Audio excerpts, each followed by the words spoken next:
Coming to you from the city of the weird. Exploring topics from the esoteric and unexplored to dimensions unknown. Shining a light of truth on the darkest corners of our reality. Welcome to the Curious Realm.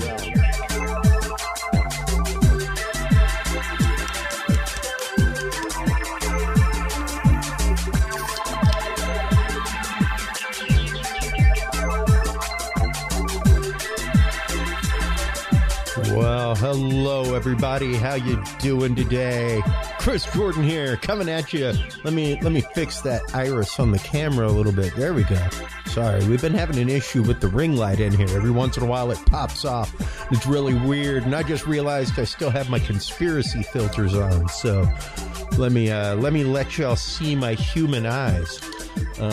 There you are. Hey everybody.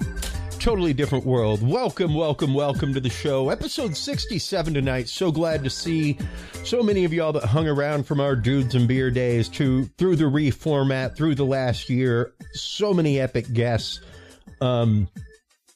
It's been really, really great to grow the show in the way that we have. Go out and sponsor events this upcoming weekend. If you were here in Texas, especially in the Hill Country area, make sure to stop by Cibolo, Texas, and check out the Texas Legends and Monsters Festival. I'm going to be out there. Curious Realm is, of course, a sponsor of the event. We're going to be out there. Our good friend King Gerhard is speaking. Our regular guest, Ryan Edwards, is speaking. Plenty of other speakers, good vendors, all kinds of good food truck stuff. So come on out and check that out. It's going to be fantastic. These events are really what bring these communities together. It's kind of a mortar in a wall, so to speak. Whenever you go out to them, it's really, really interesting to get in. I just saw that's muted. Sorry, everybody out there in the stream world. Y'all were mute for some reason. So anyway, yeah. It's been strange over the last year. Some of the things that have happened, some of the topics that we've covered. And Mike Turber is here in our first part. We're going to be talking with him about all the balloon fallout, all of the wildness going on out of there, with intelligence-wise, with the balloon fiasco that happened here in America, the one in South America. Was that just a poke test? Was that actual foreign governments? Was that our government? I mean, we know that one of them was probably just like a hobby balloon from a high school class that they blasted out of the friggin' sky with $500,000 of ordnance. And hey, I'm not going to lie. Let the boys have some fun. If they're going to take it out, come on, man. Like, how often do they actively get to pop off a live missile? Let them have some fun. You're going to blow up the balloon anyway. Like, so, that's my opinion on it. Speaking of opinions, let's head on over to the ruler of them all, the incredible Facebook, everybody, for our news of the week.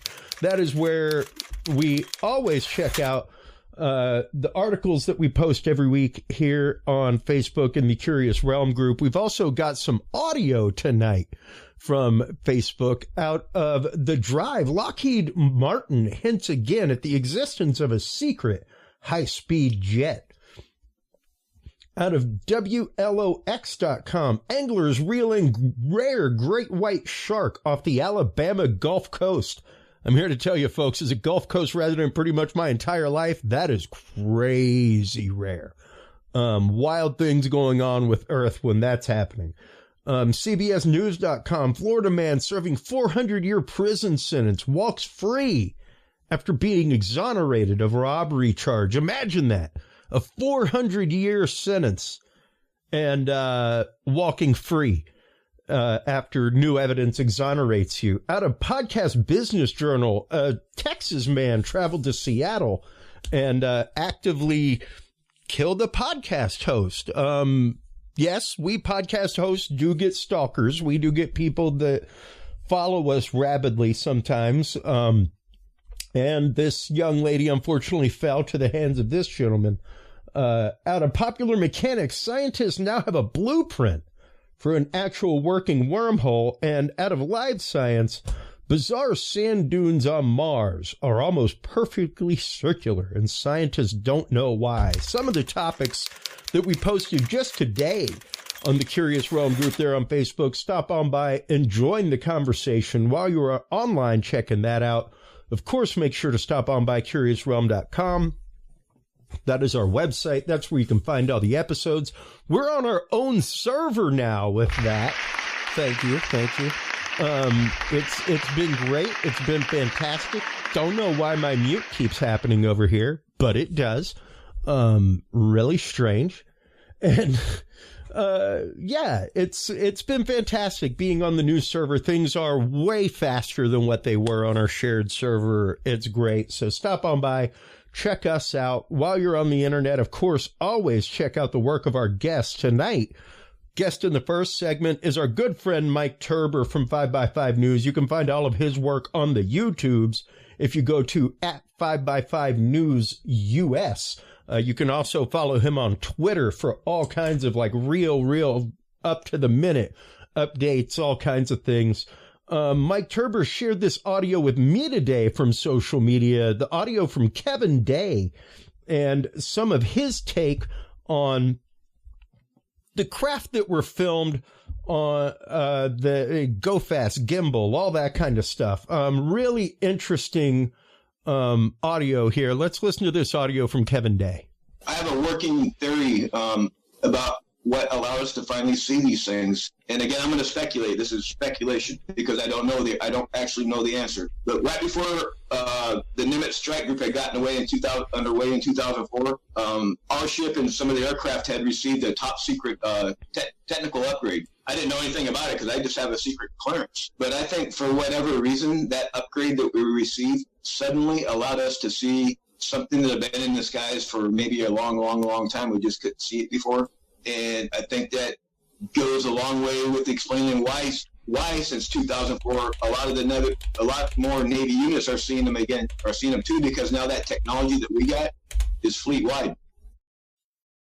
And that is a prime example of, even somebody who has been there, somebody who was literally on the forefront, one of the tips of the spear of the conversation that we've been having as a country and as a humanity over the last 3 years about UFOs, UAPs. We now have new task forces. We now have new letters. We now have new alphabet agencies funded, all kinds of great things because of the shift from UFO to UAP.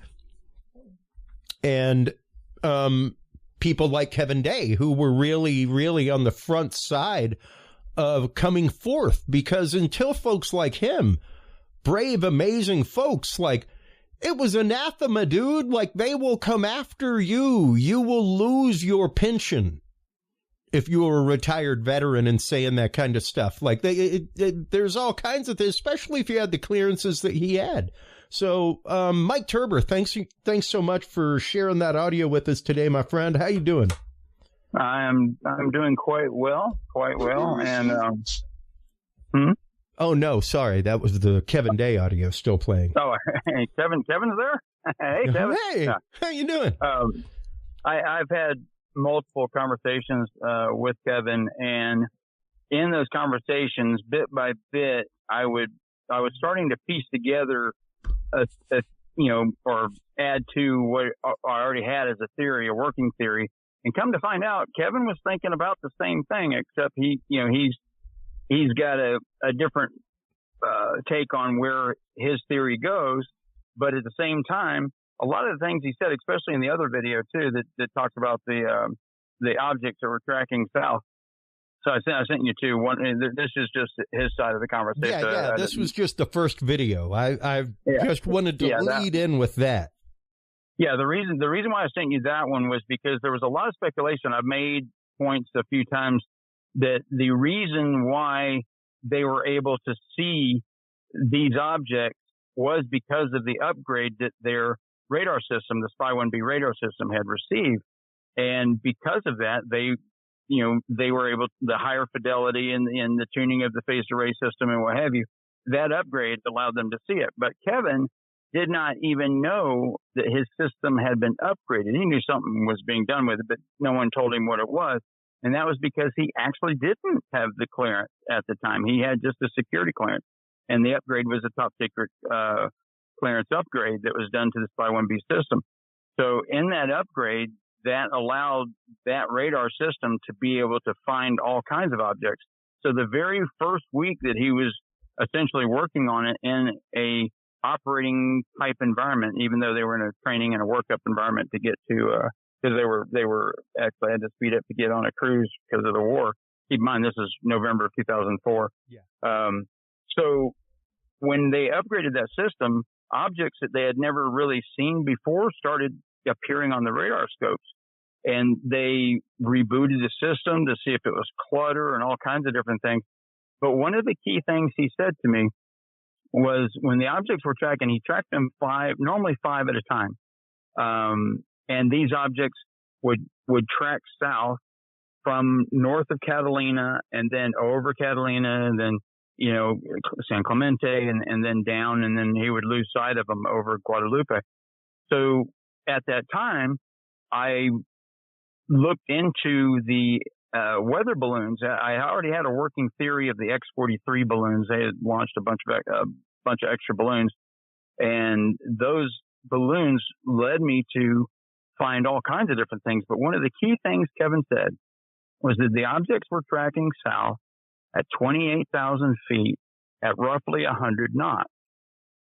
And that matches exactly the weather pattern for that day, which I can send you the weather, the winds aloft report, which was exactly the same. And you can hear that in the pilot video whenever, hey, wow, whoa, that thing's going against a 120 knot headwind.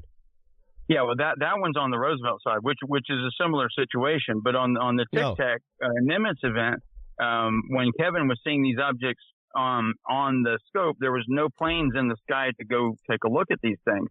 And then on November 14th, that situation changed. He was about to put up a bunch of planes in that same piece of sky where he was seeing these objects, and he had a concern. So naturally, he contacted the commander of that group and asked for permission to send a team over to find out what this was. So the Banger, which is the E-3 Hawkeye, was already out there but was not getting these things on its radar. And of course, Kevin's scratching his head saying, well, I'm getting them, and why isn't he getting them? But again, he didn't know that his system had been upgraded, or to the extent that it was upgraded. Obviously quite a bit. But anyway, so just to paraphrase all this and try to get it down into a digestible package, that those objects tracking south at 28,000 feet at 100 knots matched exactly the same wind speed at that altitude on that date, tracking south. And so he even says in the other audio. Let's hear that real quick. Yeah, go ahead. Yeah, let's hear that. Go ahead.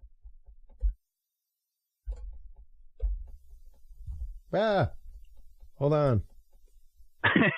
You want me to do some fill for you? No. Yeah. I saw your face light up. The little girl from Ipanema in the background. No one in our strike group seemed to know what.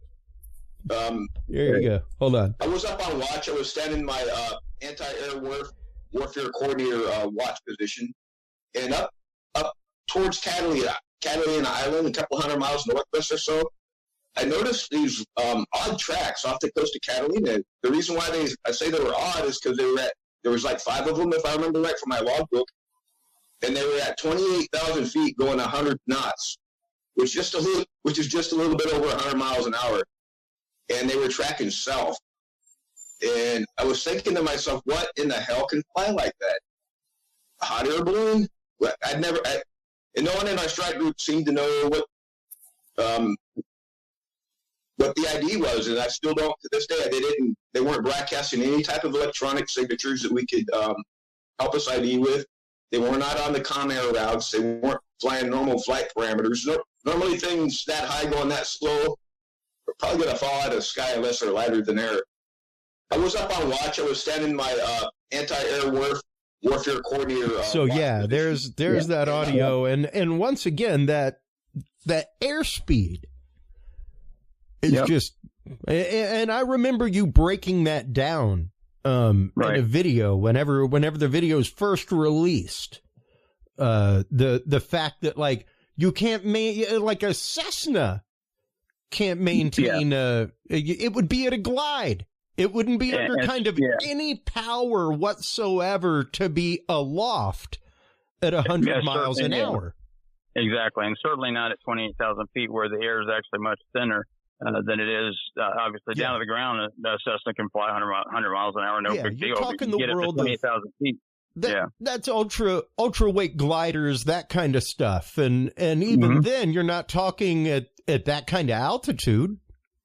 Exactly, and these things didn't present a threat, so he didn't view them as a threat. He started viewing them on November 10th, and they ended on November 16th.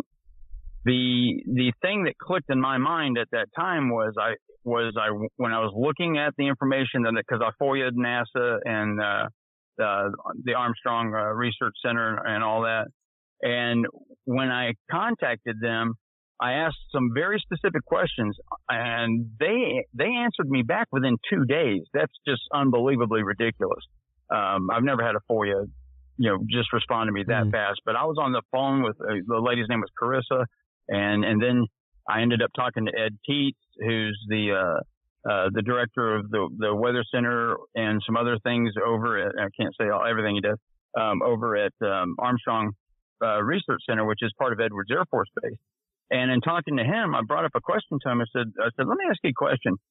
Is it possible that when they upgraded the radar on the Nimitz, that because before you would think they would know what a balloon looks like, right? I mean, these are professional military people, blah, blah, blah. Balloons are in the air all the time. And of course, the response I get from people quite often is, well, of course they know what balloons are, or they know what balloons look like. Well, actually, no, they didn't. They actually did not know. Before that upgrade, the balloons were translucent or transparent to them, not translucent, but basically invisible on radar. You didn't see them at all unless the balloon had a huge radar reflector hanging off the bottom of it. And they didn't have it. They don't have to have transponders and things like this that a lot of people think they have to have, and they really don't. And in the history of all aircraft flying in the air with these balloons flying around, with 1,800 balloons being launched every 12 hours or so, these balloons have never interacted and negatively impacted any flight ever. So no one has ever viewed these as a potential threat or whatever. Never really been an issue. Never been an issue. No plane has ever ingested one or had an engine go out. Like they run into birds and things like that, which is obviously a much bigger issue. But never had an issue with balloons. And plus, the balloons have a tendency of flying higher than the normal COM air routes, like he was referring to on the COM air routes. And 28,000 feet is just not normally a altitude that these balloons would hover around. Yeah. But the flight that was going to take off from Edwards Air Force Base on November 15th, but they scrubbed it till the 16th, was actually the X-43 hypersonic missile test. And in their workups to getting that missile to launch, they had to know, because it was, just any air current that would take it sideways or whatever would just destroy years and years of work. So this thing is strapped to a B-52 and then dropped off of a Pegasus rocket. The Pegasus rocket, launches forward, gets it up to speed, and then the scramjet engine takes over, and there it goes. And in 10 seconds, it travels 800 miles. But and this was done in the same area, or just north of the same area where the Nimitz was at that time. So long story short is that a lot of these they sent up extra balloons, and these balloons were made to hover around that launch altitude, which is between 28 and 48,000 feet that they launched it at. And that was important. So that's when I was talking to Kevin, I said, Kevin, let me ask you a question. Do you think it's possible that the objects that you were seeing were actually balloons? And he basically said he didn't know, but it was part of his theory that whatever it was, it had to be lighter than air, because nothing, could stay in that configuration, whether it be an alien spaceship or whether it be a balloon. Those two objects would probably fit that parameter. Of course, you have to go to the prosaic way first, obviously, and then, hopefully stretch to the other one. I like everyone else, I really want some of these to come back as actually alien craft. I mean, that's just going to be the biggest day of my life. And don't get me wrong. I mean, there's probably a slice of humanity that's like, no way, Jack, I don't want that. But I think the greater majority of us are sure ready for that enlightenment, ready to accept the fact that that's pretty well. I think what we know by now, it's going to be a foregone conclusion. Drake's equation showed us long ago that by far we are not alone. Exactly. Beyond that, now the search for techno-signatures, things like that. But a second ago, I had up on screen the actual FAA regulations from FAA.gov about balloons, things like that. And it was interesting to read this. Some operators have equipped their balloon with transponder beacons in addition to a radar reflection device or material required by 14 CFR section 101.35. But at cruise altitude, the balloon's communications equipment and transponder, if so equipped, are operated intermittently to conserve battery energy. Correct. C, with pilot concurrence, provide separation between aircraft and balloons when you are satisfied that the balloon information is sufficiently reliable to provide the service. Do not attempt to separate aircraft from the balloon by using vertical separation unless you have accurate balloon altitude information. Which once again, why they didn't stop air traffic, things like that. Provide traffic advisories to all affected aircraft during initial contact, specifying the balloon's known or estimated position, direction of movement, or altitude as, quote, unknown or, quote, reported as appropriate. So once again, there is protocol in place for, yo, man, we got a balloon. Mm-hmm. And that particular CFR, that's primarily written for the larger, the larger platform balloon systems that are put up. Anything that's a standard size weather balloon or what have you has no requirements for ADSB or any of that. So you just put it up and it goes. And generally these things rise a lot faster than people realize. I mean, they're going up, quite fast. I'm going to send you some other graphics here that you can possibly share. I'm making certain that there's no bad information in there. Yeah, sending it to you. So, when you look at these things, and here's the problem: no one really wants to have the stigma that, oh my God, we can't identify balloons, or that we should know what balloons are, what have you. But as evidenced by the recent balloons that have that we shot down, the four balloons that we shot down, one that they went ahead and put down. Yeah. So you have the Chinese spy balloon that everybody's familiar with, and then you had three additional shoot downs. That was from, I think it was February 10th, February 11th, and February 12th. So it was like one per day.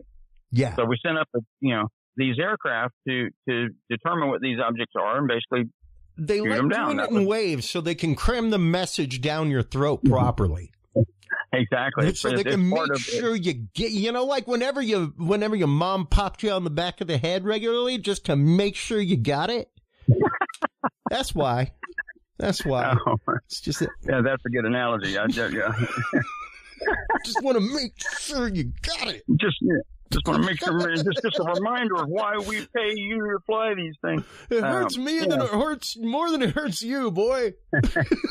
Well, you think about it. They put $6 million to $9 million into each of these pilots that are flying the fighter aircraft. That's a lot of money. I mean, they told me my training was going to be $900,000 to $1.2 million, and I thought, and I'm not even going to be a pilot because I found out I was colorblind, and I couldn't do it. No, when they saw how big I was, they were like, and the fact that I wore glasses, they're like, I'm sorry, that's not happening. You're not going to fit. You're very intimidating looking. You've got that Conan O'Brien. Well, also, they did not enjoy my math scores. Oh, I know how to do a lot of tech stuff, guys. Believe me, but Daddy's math is horrendous. Like, people from Jupiter are better at math than I am. You got the street cred math. Here's to you, Europans. Way to go, Jupes. But it's interesting to see how they will take one incident, because once again, a lot of people freaked out like, oh my God, they blew up a $200 balloon with a $250,000 missile. Like, you realize how often that dude gets to actively fire off a real missile? Because even in training, that ain't happening. No, it's all virtual. It's done with DRFM. Yeah, it's like, I don't care how many Top Gun movies you watch and Iron Eagle and or montages, whatever, dude. You realize how much a training exercise would cost if they let those dudes just like drop bombs and throw missiles around everywhere. Now, sure, they'll use live fire guns and stuff like that, but live fire bomb dropping and everything else is pretty rare. Because it's very expensive, and you don't want that. Like, you ain't going to be able to fly that anywhere over America. So what do? We send up a $200 million plane to shoot down a $200 balloon with a $430,000 AIM-9X. Let the man have some fun. Good Lord. Good Lord. He's probably spent 20 years as a Navy pilot and never gotten to fire that missile. Ever once in 20 years as a Navy pilot with regular service hours of flight.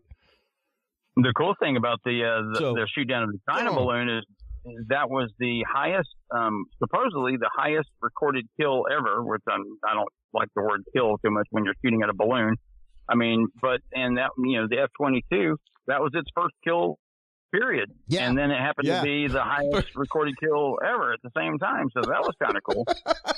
But highest altitude kill recorded. Yep. But I think you'd have to throw in, wouldn't Gary Powers? But that was a air to air. That was surface to air. That was surface to air. Yeah. That wasn't. I just saw the best video. Yeah, taken down by a fighter.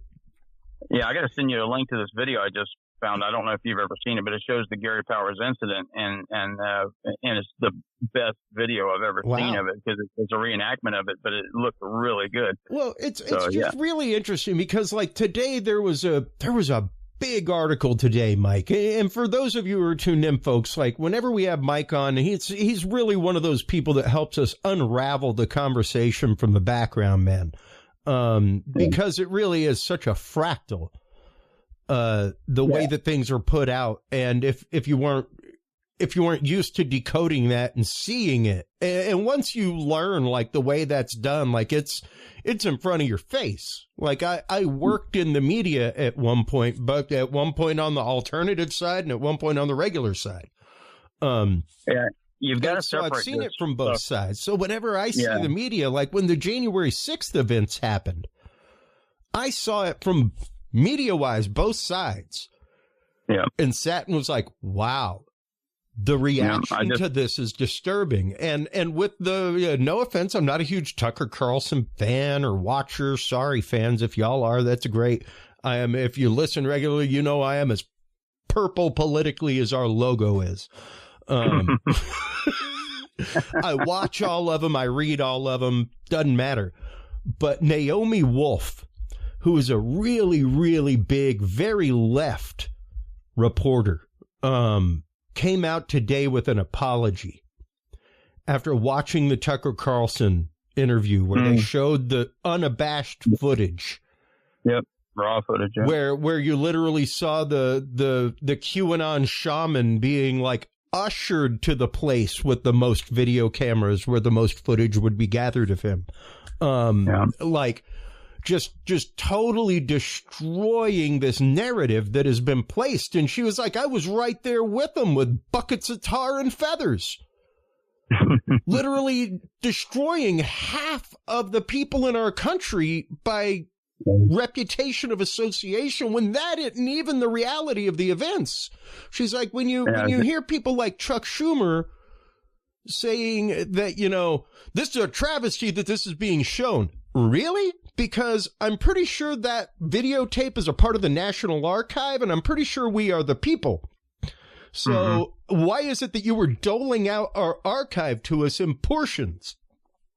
Because that's not a top secret tape, my man. That is that's a videotape of a public building that we're paying for. So how about all of it? There's been quite a few revelations here recently of several things that we thought were one thing and ended up being another. Yeah. And just one thing, a shout out to Sean. Sean's a friend of mine. He just turned himself in for the January 6th event last Friday. So he's got his I'm his not saying that there wasn't an event, and I'm not but like I have held since the beginning. I would like to. I'll just send out a shout out to him just so, because he listens to these broadcasts and stuff, and I just want to let him know I'm thinking about him, and it's kind of 4 misdemeanors, and he has to go serve this thing. It's just ridiculous. He's never spent a day in his life in jail. It's ridiculous. Yeah. But and it's the fact that we the people are allowed a point of public redress with our government. Absolutely. And that is why there is a literal public gallery closed for the first time. Like, that's not normal. It's not normal. The whole public gallery thing is so we can actively watch them do their job that we're paying them to do. Yeah. So, these things are used and doled out to us as part of a narrative. And to not look at this same information with UFOs, UAPs, all that in the same light, to not see the fact that alphabet agencies since have popped up. And I've said it with you on the show, Mike. I am happy that we are having the conversation. I am happy that there is now a unified system of reporting, and that reporting for people like Kevin Day is no longer an actionable offense by our government. For doing your job as a paid friggin' observer. Your job is an observer. And when you say I've observed, they're like, get out of here. You're fired. Kevin went through a lot with his situation because a huge amount. Just a huge. I mean, on a personal note, and I'm not going to get into his personal life or whatever, but he suffered a lot from this happening, but the vindication comes out, whenever this comes around, and a lot of the things, the stigmas that were around back at the time in 2004, that are still persistent to this day, but a lot of it's gone now because of the new ways of reporting, just like you were alluding to a few minutes ago, and all of that has come about, and now it's mandatory to report these things. But at the same time, the other end of the spectrum is that some of this reporting goes into a well, and then then you have to look at, okay, who's tasked with actually figuring out what these things are. And as what's happening right now on Twitter is that there's a huge, I can't tell you how big it is. This is pretty big, battle going back and forth with the people that were on the UAP task force. Namely Travis Taylor, and I'm talking to him directly. Mick West is talking to him directly. You've got, all these other things. Jeremy Corbell, some of his videos made it into those reports, and they hadn't been explained, but we pretty much have explained them, but they're still unexplained according to the military, but everyone knows kind of what they are. Anyway, so even then though, the unified reporting system, does nothing less than, I'm sorry, folks, I do not know why this OBS thing keeps muting my shit.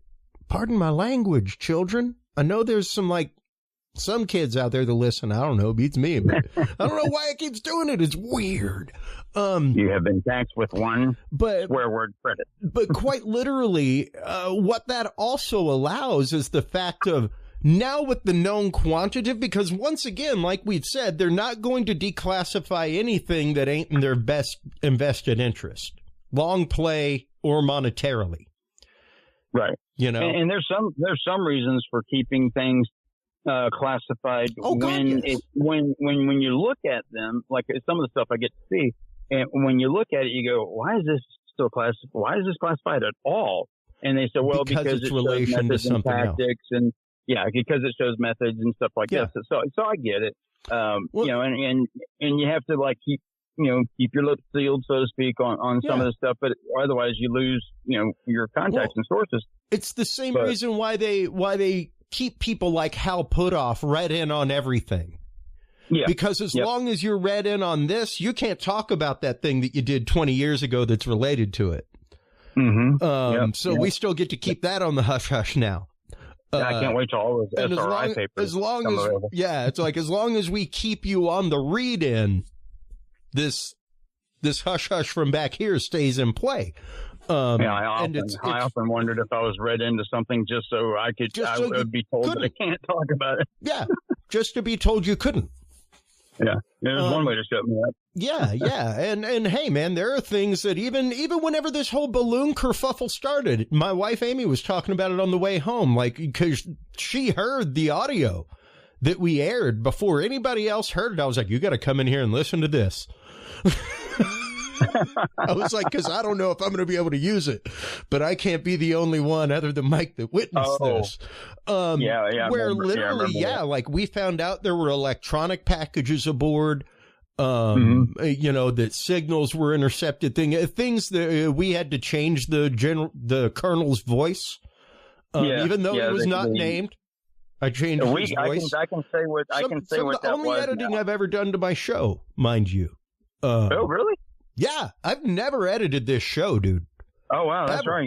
I do not edit because what am I going to do? Have somebody's experience and then I've chopped it up the way I want? No. Like you're live. I mean, it's really not much. I come from the world of AM radio, man. Like, no, I'm sorry, we're on a live show. Welcome to a live show. Right. Or even tape live. Just still run with it. Then just don't be a Momo and say stupid things. There's that. Yeah. I wondered that after that happened. I said, well, I wonder, because we have a person on our task force that his name is Chris. Yeah. And I remember when I said you're on the phone with and Chris is on the line, he said, oh yeah, no big deal. Exactly. That's what you told me. He was thinking it was somebody else, and I was like, I don't have a way to tell him that. Thank God for that ubiquitous name from 1975. Like me and Muhammad, we had the two most popular names in the world that year. But yeah, it's to see how things like that are used, and to see that, like, the media didn't even get the data because we bleeped the part about the electronic package, everything else, because it was like that had not come out yet. Yeah, the actual when he was talking about the E package, what he was referring to actually was explosives, and so what that was the balloon had a actual self-destruct mechanism. Basically to destroy it beyond a normal ditching procedure. Most balloons, like 99.9% of all balloons, if they have a procedure, that procedure is a deflation / or a hot wire, like in the case of a buoyancy or a boundary layer pressurized balloon. Those balloons actually have a hot wire that's attached to the balloon to deflate the balloon. And we actually see what happens with that. But that's done so if the balloon needs to ditch over water, especially, they actually deflate the balloon right at the point that it gets close to the water. Yeah. And then when it goes in, the weight of the package will pull it under, and it dips to the bottom. So it's not a problem with sea life, and it's not a problem with shipping and things like that, because people would see it and say, oh, there was a buoy right there, let's turn. Yeah. Go anchor onto it. So there's a lot of weird rules, man. Just over the last few years, just learning about all of the crazy things. Well, there was the one over Hawaii that scuttled. Yeah, there's the one that I mentioned, or the one that was 4 months previous. There was the one that you mentioned. Yeah, the one I mentioned, that I haven't heard anything beyond that, because that was kind of brushed under the rug, so to speak. But that signal that was intercepted by a group of apparently ham radio operators that was able to get that. And then ham. it turned in, yeah, you got to love ham, man. That's it. So yeah, that signal was sent 1 hour, I think it was 1 hour and 38 minutes after the first balloon was shot down.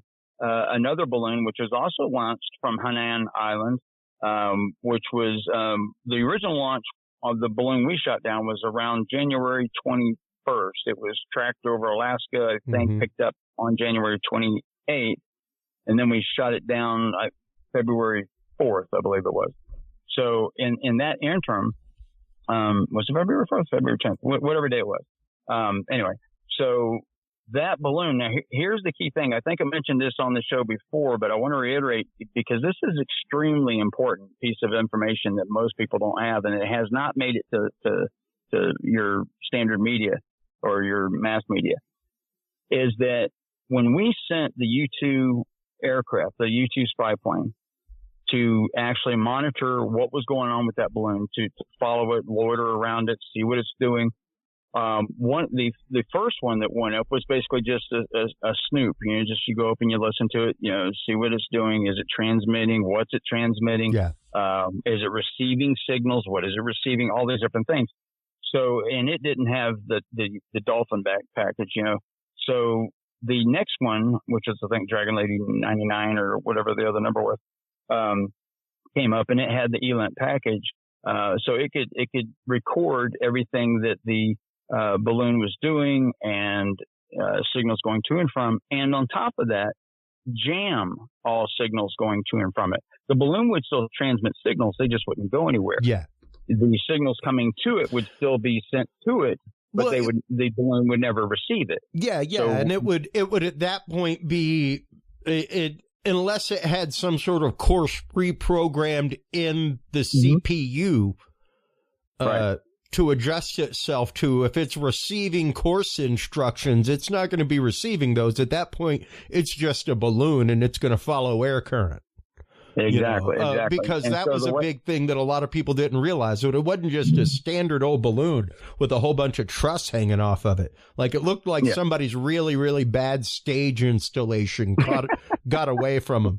Like part of Burning Man escaped is what it looked like. It was horrifying. Yeah, you could imagine having a balloon like that. Of 3 city buses, and like we said in the first episode where we covered it, there's a reason they waited till it was far away from people, because you can't predict where that's gonna fall. It's not like predicting the path of a satellite, which even then may scuttle pretty close to where you're talking about. Like whenever they hit bullseye with the scuttle, there's still champagne popping. Right. Because that's a hard thing to predict, how something's going to tumble through the atmosphere and destroy. Right, which is why they shot it the way they did. Yeah. A lot of people wondered, why didn't they just blow, shoot the guns into the balloon, the envelope part, so it would come down slower, so the package that was hanging beneath it wouldn't be destroyed. And that wasn't an option because you saw how long it took to come down the way they did take it down. It takes a long time for that thing to come down. I watched it live. I was watching the whole thing live when it happened, and I was watching Fox, and I recorded that. I actually put that video out so people can see as it happened, live as you're watching it. But they shut it down by hitting the truss mechanism that holds the gondola to the balloon envelope. So the balloon separated from that, so it would fall straight down and they could get it. And they got it in 47 feet of water, but I'm sure a lot of it was damaged. But back to the U-2, when the U-2 started jamming those signals going to and from the balloon, of course, again, the balloon was receiving signals, but not actually receiving it in the jamming situation, and same thing transmitting. So the balloon was effectively floating free, like you were saying.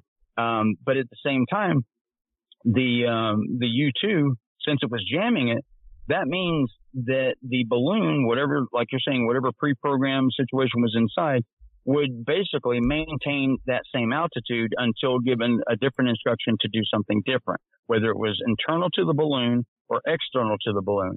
So in effect, what happened was a lot of that balloon's trajectory as it traveled across the United States was in effect controlled by either us, essentially because we jammed the signal. So At whatever altitude, if it was heading in a certain direction, we could jam it and unjam it until it moved to a different altitude and jam it again, whatever. Now, how many times it was jammed and unjammed, I don't know. I don't even know if unjammed is a word, but but effectively, China was kind of correct. I'm not defending China in any way, shape, or form, but when they said that they had lost the ability to control the balloon, they in effect were correct. They did lose the ability. They did because we had it. We stopped it. Yeah. Yep. We stopped it after it got up. Your ability to control it is why, you jack. Exactly. Now here's the bigger story is this.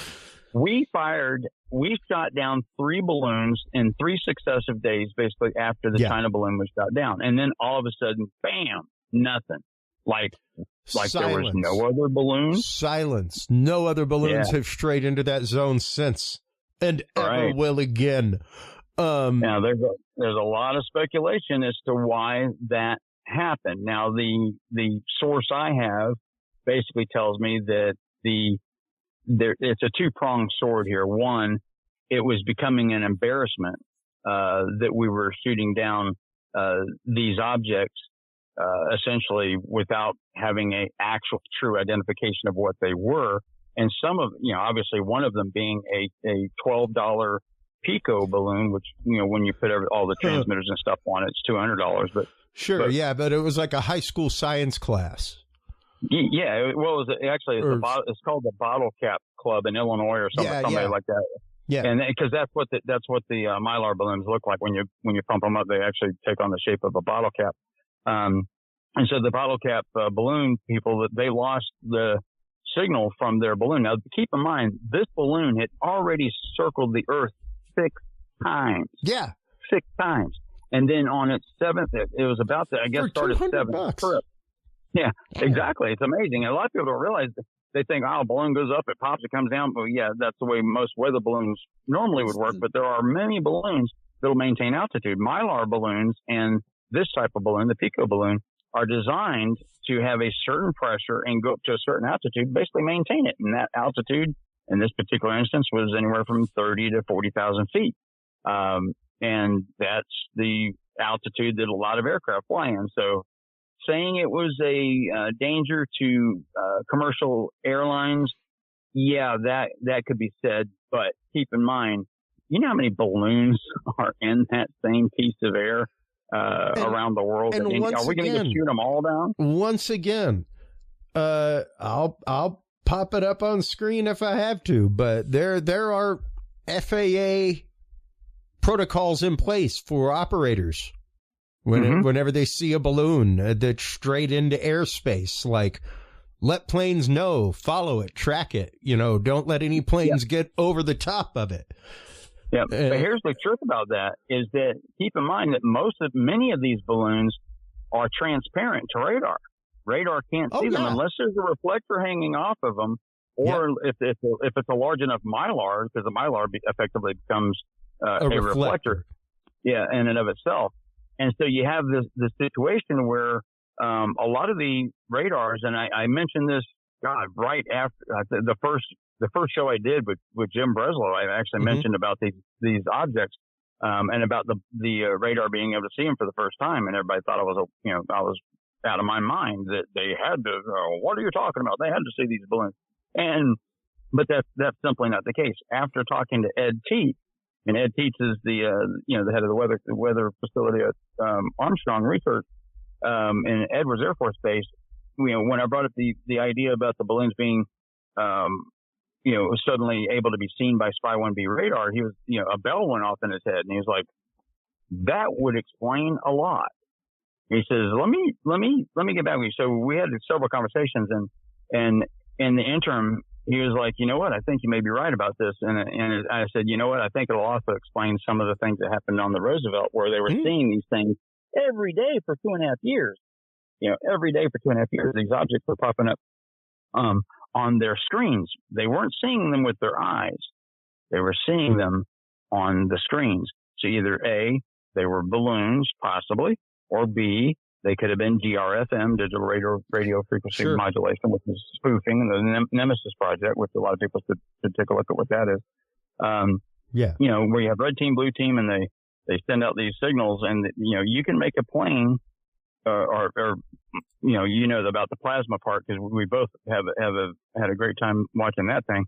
But by projecting a radio signal, these devices receive a radio signal, they quickly process it, and the way that the person who owns Mercury, the CEO of Mercury Systems, I talked to him on the phone.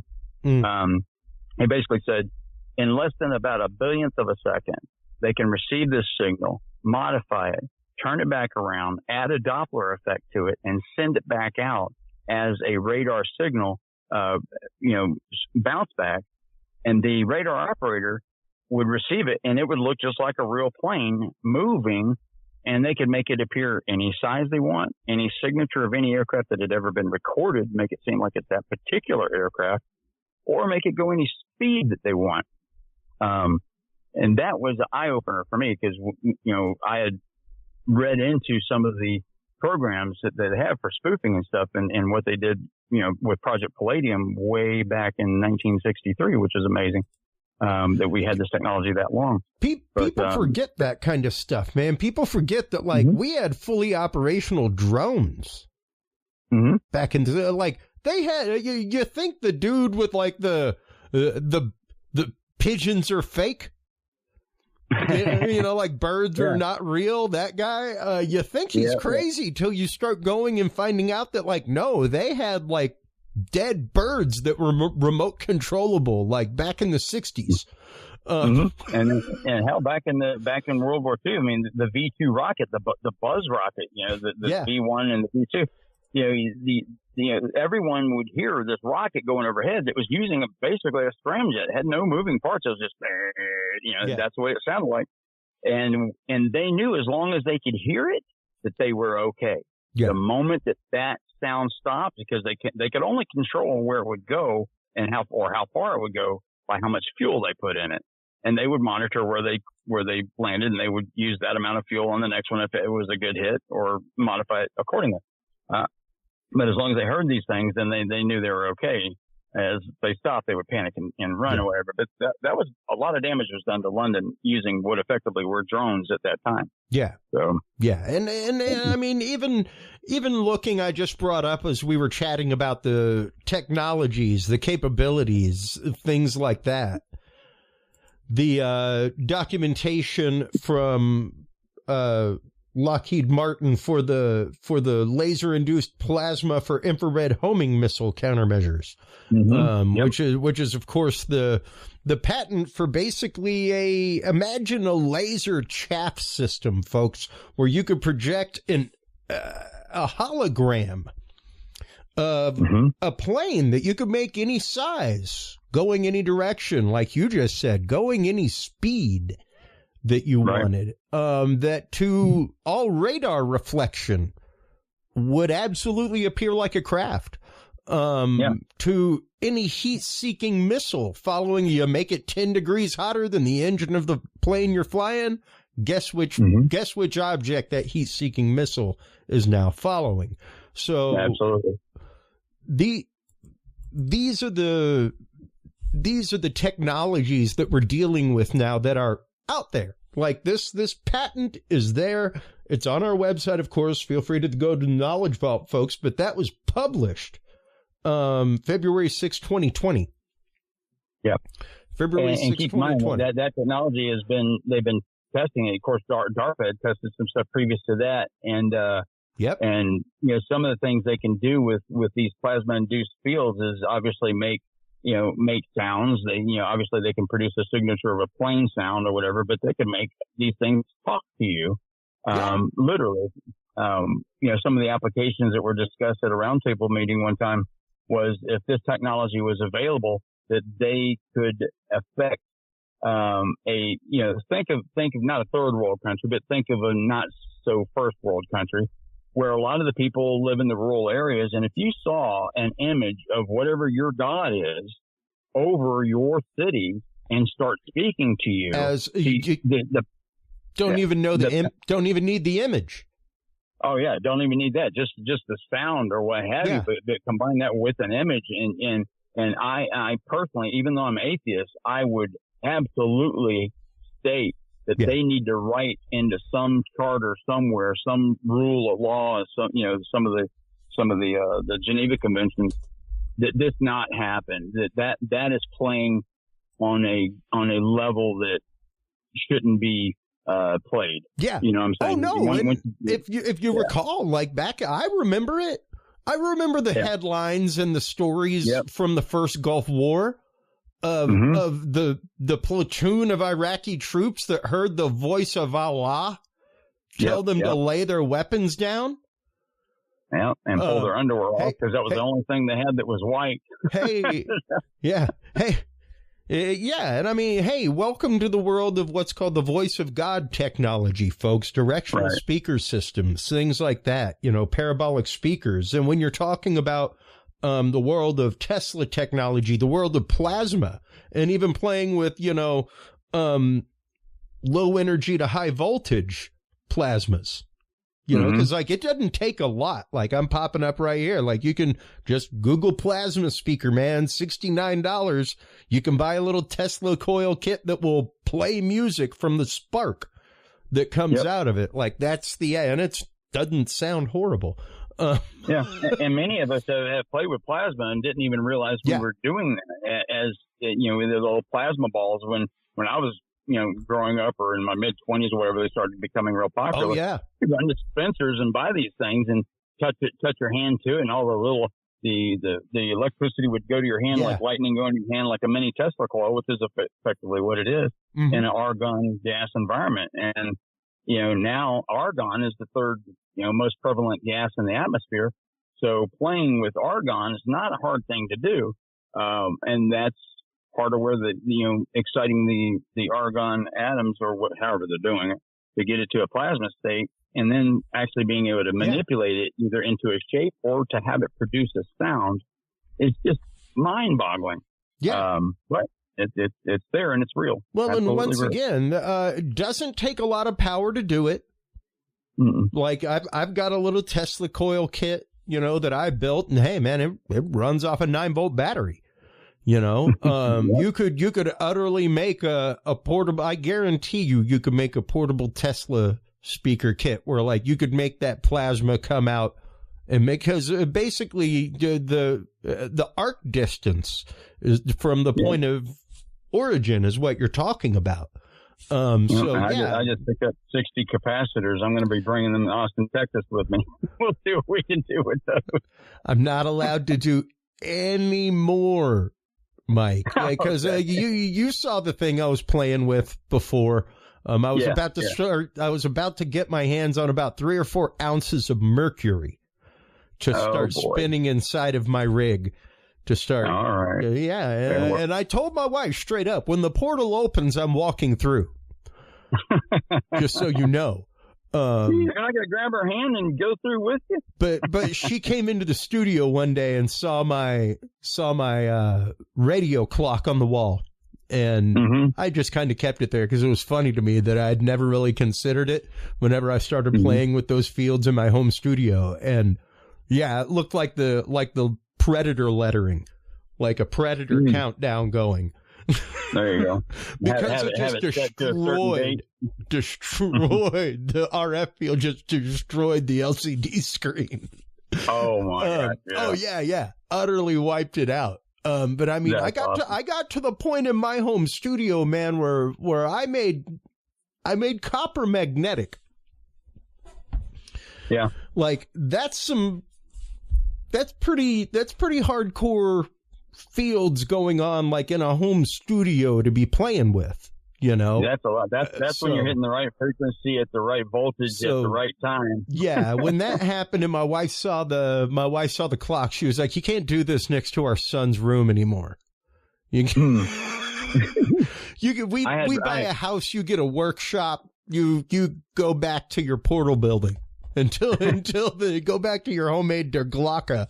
But I had wrapped a coil around a copper pipe one time, and the coil around the outside of the pipe was not that big of a deal. I I turned it on and was playing with frequencies, and it would vibrate. And of course, the magnetic properties were changing and stuff. But then I ran another coil up the center in the tube that was a ceramic coil, and that pipe melted within, say, without exaggeration, about 2.5 seconds. It was gone, and it just turned into a puddle of copper. It was kind of neat to see. I was like, wow, that was crazy. Not expecting that. And that's where experimenting, when you experiment with things and you start, playing with frequencies and playing with, all these different settings and parameters or whatever that you use as a normal guideline, and you say, well, I'm not going to go beyond this limit or whatever, but then you put two things together that you otherwise wouldn't have done, and you stumble across something. That's how a lot of things are invented. That's how we find out a lot of stuff. Absolutely. As scary as it sounds, like we wouldn't be a lot of places if those dudes with the hydrogen bomb weren't like, so it might ignite all the hydrogen in the air. And they're like, yeah, could. And we wouldn't have flubber. Well, I guess we find out one way. Yeah, we will. Push the button. Yeah. One thing about the fallout, just to get back to the balloons for a second. Yes. One of the things, because we've stopped shooting them down, so to speak, and of course the public is so tuned into whatever the media is putting out there that no one's really raised an outcry and say, hey, wait a second, we shot down 3 of these things in 3 days, weren't told what they were because the government never really officially said what they were. And keep in mind, even the group that has the Pico balloon that was basically shot down, which I firmly believe it was shot down, their statement on their blog, because I went to look at it, was that they can't confirm that balloon was actually shot down. They just lost all they can confirm is that they lost the transmission from it on the same day and it was in the same general area. Same day, and same approximate coordinates, and same approximate time. Right. The balloon was shot down. Yeah, and on March 4th is when they stopped looking for all these balloons. The military stopped looking for all these balloons. If you fire a $430,000 AIM-9X Sidewinder at a little two. First one missed. Two what? First Sidewinder missed. Landed in the lake. Exactly. Well, that was one on Lake Huron. The one over Yukon was the Pico balloon. And so when you fire a missile that, are you expecting to find any pieces of that thing? No. Yeah, I would hope that missile did its job really well for a balloon. Yeah. I would have called off that search within 24 hours. Like, guys, you're not going to find anything. Oh my gosh. But anyway, that's how things go. And hopefully we've learned a lot from that. That one, we don't go up and shoot down every damn balloon we see. Because China brought up a good point. We had 10 of our balloons have gone over China in the last couple of years or so. Oh, if that was the case, man, like we would never be out of DEFCON 2. Ever. Ever. We would be reinitiating duck and cover exercises and government video announcements. One thing is, just so you know, it's never announced to the public what our DEFCON rating is. It's just something that is not a publicly accessible piece of information. But there is a couple places that kind of leak out what the DEFCON condition is. And on the day after or the day of the shoot down of the balloon and probably 24 hours prior to that, we did have, I can't say what the change was, but there was a change in our DEFCON status. I think I may have mentioned it. But I mean, these things happen, and it's happened, quite a few times in the last few years. And hopefully it doesn't happen, here again, and Putin and all this Ukraine stuff settles down. But I don't necessarily see that happening anytime soon. There's, I guess, a couple of points need to be made. Well, I thought it was interesting that those things timed very closely to Zelensky's visit, of course. All that kind of stuff, to us putting out official support of the Ukraine, to UN getting ready to send jets over and everything else and send over support. And I think it was very much just a big boy flex. There's a lot of things that happen, and that in what was it, like a 2-week span. We were busy. I mean, there was just all kinds of stuff. We're regularly escorting Russian bombers off the Alaskan coast. That's like a once-a-month thing. Yeah. And just like I told you today, something happened today that hasn't really caught a lot of attention. A Russian fighter jet over the Black Sea actually collided with one of our drones, one of our, I don't think it was a Sentinel. Was it just Predator, whichever one it was, Reaper, Predator? Yeah, I think it was a Reaper drone. Reaper, yeah. The Predator's pretty much history. But yeah, so that happened. It was a Predator drone. Was it Predator? At least that's the image that they're using. I mean, who knows? They all may have just gone to friggin'... Well, the Predator and Reaper are very similar looking aircraft. Yeah. But they're basically, one was made out of the other and just increased in size and stuff.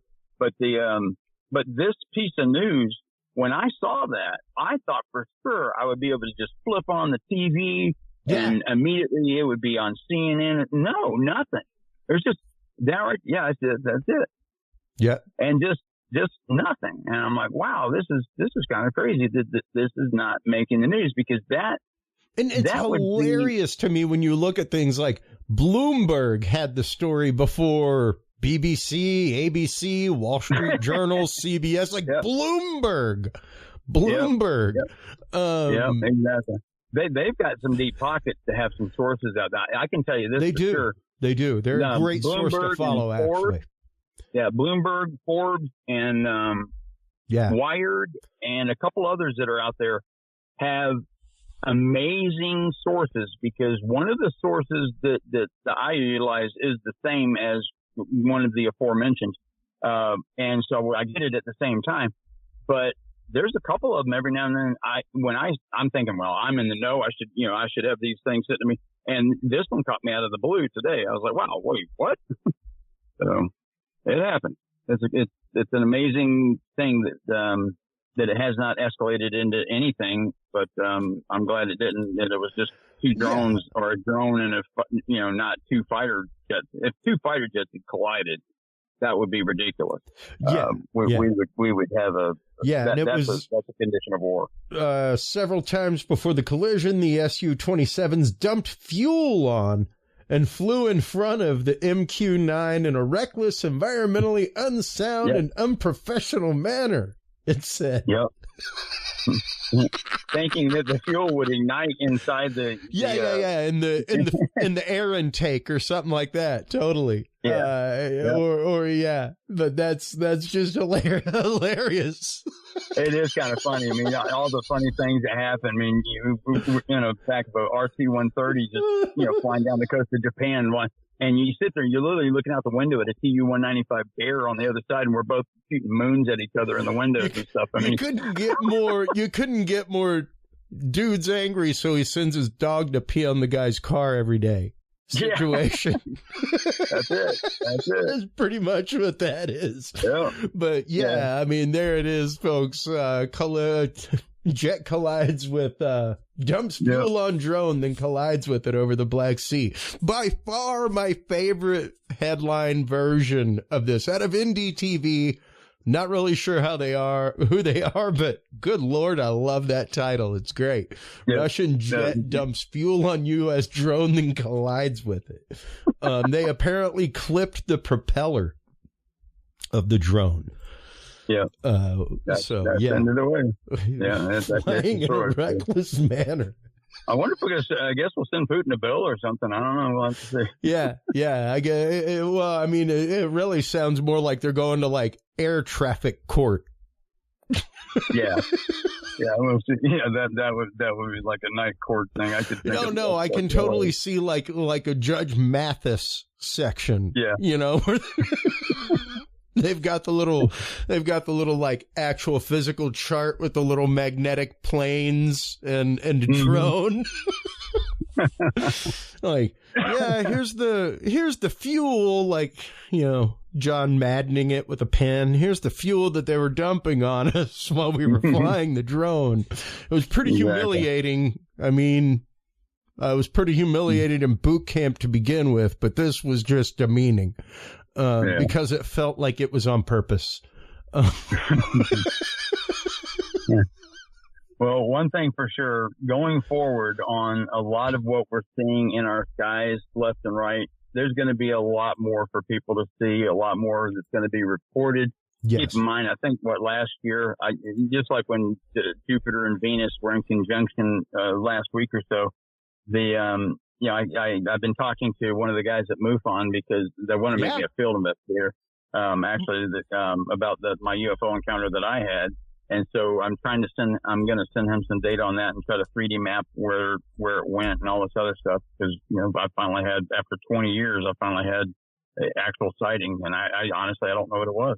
Oh, well, when that conjunction happened, it was interesting because my wife came home and said that she saw something. And I was like, baby, what you're looking at is a very rare conjunction right now. And Venus is in a very special spot that it is rarely at in the sky, where it is brighter than usual.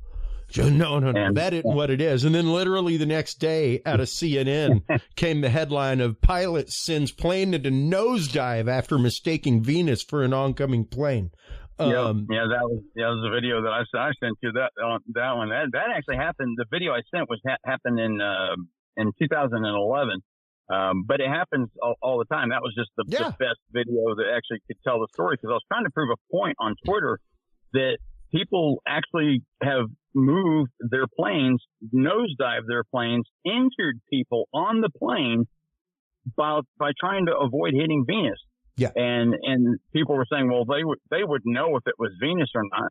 I'm just, verbally telling the story. So finally I came back and said, okay, here's the actual video that tells them. They're, okay. So unless you show people videos, sometimes they say, that's just a story. But that's how human the mistakes are. And once again, to bring this back to the balloons and the UFO UAP conundrums, and the beautiful thing about the dialogue, but also because yes, I love the fact again that the dialogue is open, but let's not forget that a lot of the reason why the dialogue is open is you cannot monetize this next level of, hey, we've got like, they're talking, folks, just so you know, like, here's I'm going to bring it up from our knowledge vault. Here's the Lockheed Martin mini reactor. Patent was just released. This is a nuclear fission reactor that fits inside of an F-16 size platform. So, and stable fission reaction, like, not a problem. So, yeah. And you and I talked about that like 4 years ago. Oh, most definitely. And like the young gentleman in the Lockheed Skunk Works branded product videos said, like, I'm going to need a new career when I'm done with this, because I'll be done with this. Yeah, and he made that video in 2014, I think it was. So we're well past the point. Yeah, 2012. So we're well past the point where he would have to be looking for a new career. Like he said in that video, we can 3 to 4 generation this every year. So just to give you an idea of that, folks, let's say that 3 to 4 generation, myself as a pedal builder, all right? We're talking first generation of a circuit might be on like a breadboard, like a project breadboard, something about the size of like a shoebox top. All right. Everything else. Second generation. All right. Now we've got a bunch of stuff that's like hard soldered together onto a really big board. So we still got room to work. And as it moves, it's like, oh, look, now it's the size of a guitar pedal. It fits in my hand. Bam. And it's functional. And from there, it gets even smaller. Like, man, they got pedals out now that are like half the size of a pack of cigarettes. It's crazy. But once again, that is where our technologies come. So it will not be long, as the man in the video said. Yeah, you're talking nuclear power for your home. I mean, we'll put it on weapons first, but it'll be coming to commercial products. Like, it'll be commercially available. That rubs a lot of people wrong. But that's pretty much how it has to happen. Yes, defense is important. Don't get me wrong. But when it comes down to it, Mike, where do we make money on this product is the end goal. Period. Point. Right. Forward slash. And they have to go through a lot of the development issues, and these companies that go through the development costs to bring it out has to have a ridiculous amount of money, and that comes from DARPA, from the U.S. government, and of course it goes into a military program first because they can actually make an excuse that they need that technology, because if someone else gets it first, then they're going to be flying around with, those bombers that can stay in the air for a year at a time, and F-16s that mount over these things that can do ridiculous maneuvers and without pilots on board and all this other stuff. Unmanned space planes that spend 2.5 years overhead. What? Never heard of it. That's pretty. But when you're talking a technology that's being 2-3 generation per year, 2012 to 2022, 10 years it took them, and when you watch the video available out on Mike's YouTube page, folks, like the reactor that the man's standing in front of, if you've ever worked in a kitchen, is about the size of like a commercial walk-in freezer. It's not crazy big. It's about the size of a modern home kitchen. I'm going to release some information for you on your show like I always do. I try to give you at least one tidbit. Here you go. Knowledge bomb. The SR-71 is no longer the fastest human-rated, human-capable aircraft or air-breathing, jet-powered aircraft. It has been overtaken, and it was not done by the SR-72. At least that's not the designating letters and numbers that were applied to it. So I can say right now that the fastest air-breathing, human-capable, there was not a human in it at the time, but human-capable aircraft, that speed has been eclipsed. By what? I can't tell you. By unmanned technologies, I'm sure. Because it's unmanned now, but the aircraft is not rated yet, meaning it's not human rated. Kind of like when they do spacecraft that they go through a rating process. Yeah. So this aircraft was flown autonomous, but it's human capable. So as far as human capable aircraft, whether it be the SR-71, the YF-12, which is actually a little faster, and the current aircraft faster than the X-15. No, the X-15 is rocket powered, so we don't include that. X-15 was rocket powered. I'm just being that nerd because some people who bust that out, and that's what he's saying. They will. Not rocket powered. So this is a jet powered or jet converted. It's a jet at first, then it converts to scramjet, much like how the SR-71 did, but in a much more elaborate and efficient process. And here's something else for you. The next Air Force One, and the drawing and everything's kind of like on the table right now. So whether or not it happens or not remains to be seen. But it is a very hypersonic. I can't imagine it wouldn't be. Absolutely hypersonic. The next Air Force One will, if they can ramp up the size appropriately, will be a hypersonic aircraft. Made by a company, I think it's called Hermes is the name of the company. So that might give you a clue into some other stuff that I might have been talking about tonight. There's been all kinds of hypersonic talk in the news lately. I mean, of course, Russia just released a barrage of hypersonic missiles, but that's just it. For decades, we've been told that hypersonics way off, hypersonics way off, hypersonics way off. And we're in the midst of it. Like it's active use in battlefield now. Not to the point of like, I don't think it's to the point of like Tomahawk missile tested the way the Tomahawk missile was debuted. Where it was like CNN was just basically like a freaking 9-hour long commercial for Tomahawk missiles every day. Exactly. Another missile just came down and literally turned down Main Street and then went down. I'm going to go get some more coffee. Tommy, show us that new Tomahawk missile reel you made. That was amazing watching that. I mean, I was glued to the set just watching Bernard Shaw and I can't remember the other guys, but Bernard Shaw was definitely But that was the birth of a lot of this testing, though, and even the testing of the dialogue and the narrative, and the what can we do? was flying overhead, and there was anti-aircraft fire just going all over the place, and not one was hit. Yeah. That just tells you something that stealth, that was another proof that stealth works. Of course, the first time it was ever used in the F-117 was used, I don't know if I can say this. Panama. Was used, Panama, exactly. Correct. Publicly, it was Panama. Because, like I remember them saying in very much the same way, like leading the charge in is the new stealth fleet. Yeah, and then you utilize other aircraft were utilized for Libya, when we bombed Muammar Gaddafi's palace and stuff like this. But there's a lot of technology. I remember those videos as a kid, like seeing, and I say kid, I was in high school, but just the mad blind firing of tracer fire. Yeah. Because normally it's like it's pretty directed. Like they've got their eyes on a target, and these dudes were just like spraying the sky. Like, good God! Can anything make it through that? It's amazing. It's amazing that things can fly right through that and not get hit. And, people look at that, it looks like almost like a solid wall of bullets coming up, but in reality, when you're flying through it, it's a fairly predictable path that you can fly through, especially if you're at altitude. One of the key advantages we have is being able to fly at such a high altitude that anti-aircraft, guns are obviously not going to make it to that height, and they have to use missiles, and even those, a lot of those can't reach some of the aircraft we had.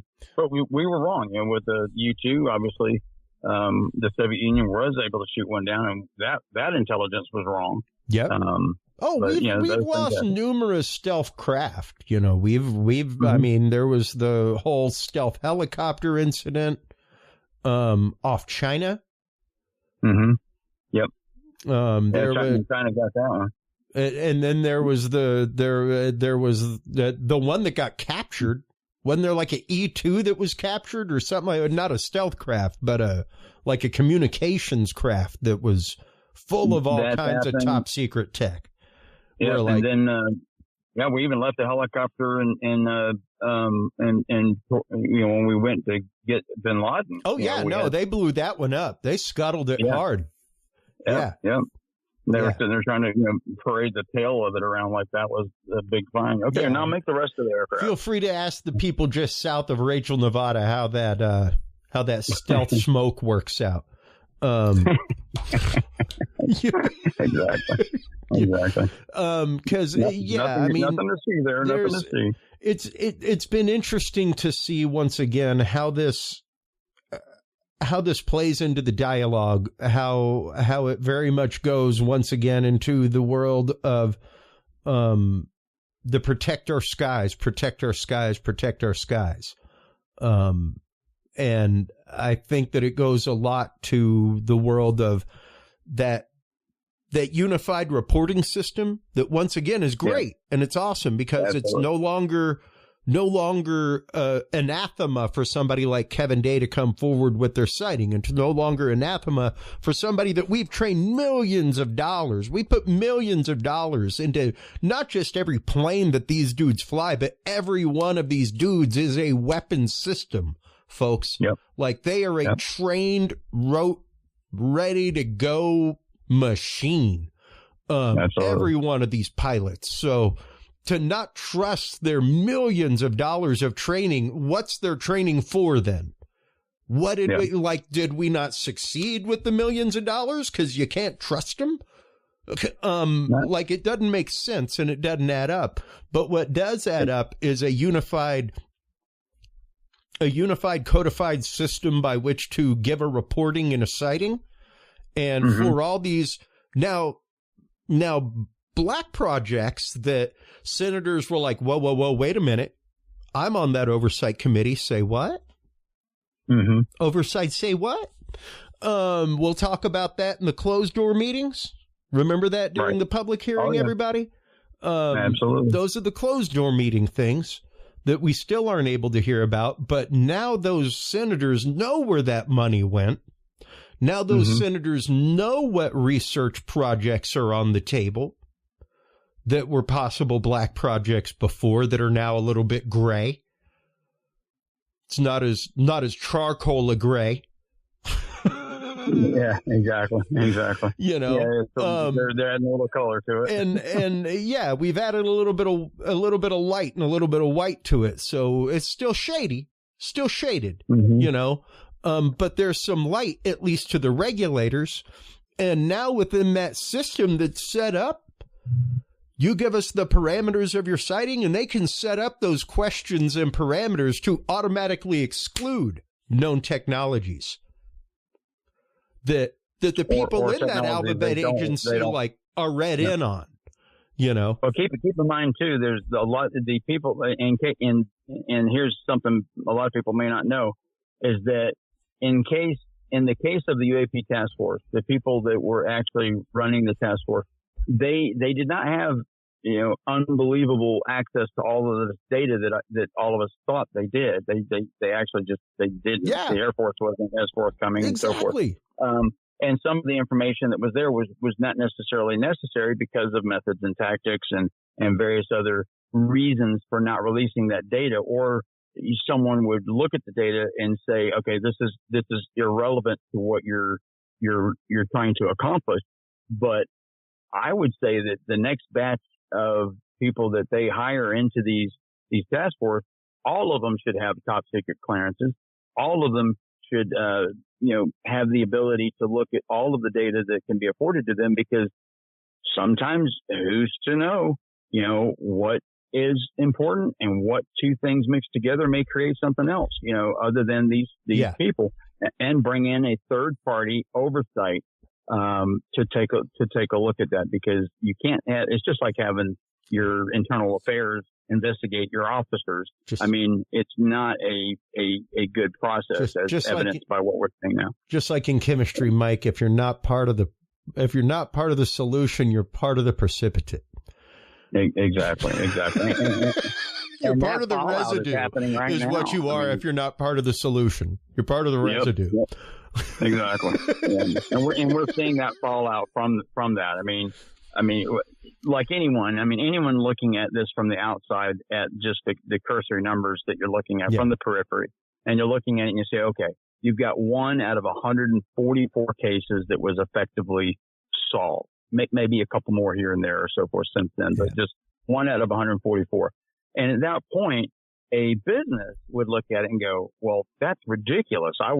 If I hire someone to do 144 tasks and they perform 1 adequately, I would have a problem with that. And go fire your local weatherman.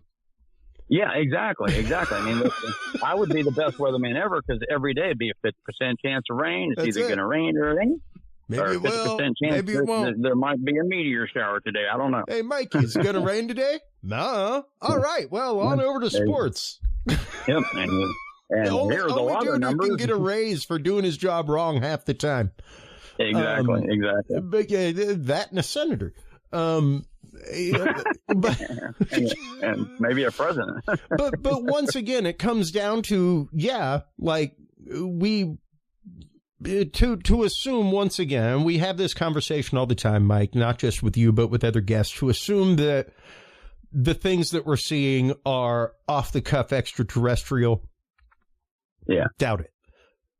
Yeah, same. Because much like any crop circle, the ones with strange incongruencies, things like that, like a 1 out of a fraction, like a fraction of them, not every single one. Not every single one, because some of them are fake, some of them are artificial. But there are original ones out there, and we need to be willing to research that, because I don't know a contractor or a carpenter that I would hire, Mike, if I came in and went, there's 3% of my wall missing. You're right. I don't know. That's no big deal. We got 3% of an answer that we don't have in science. What are we going to do about it? We just shrug shoulders and we're okay with it? Or do we explore the 3%?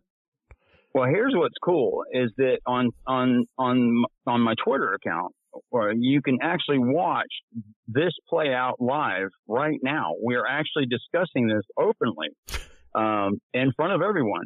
And some information has already been released that that's pretty interesting. So if you're into the UFO community and you want to get caught up on what Dr. Travis Taylor is talking about, what Jeremy Corbell is talking about, myself, Mick West, and some others, then you might want to hop over there and check that out, because it's happening literally right now. As soon as I get off with you, I'm going to go check and see what the latest happenings are over the last couple hours, because it's been pretty intense the last 2 days.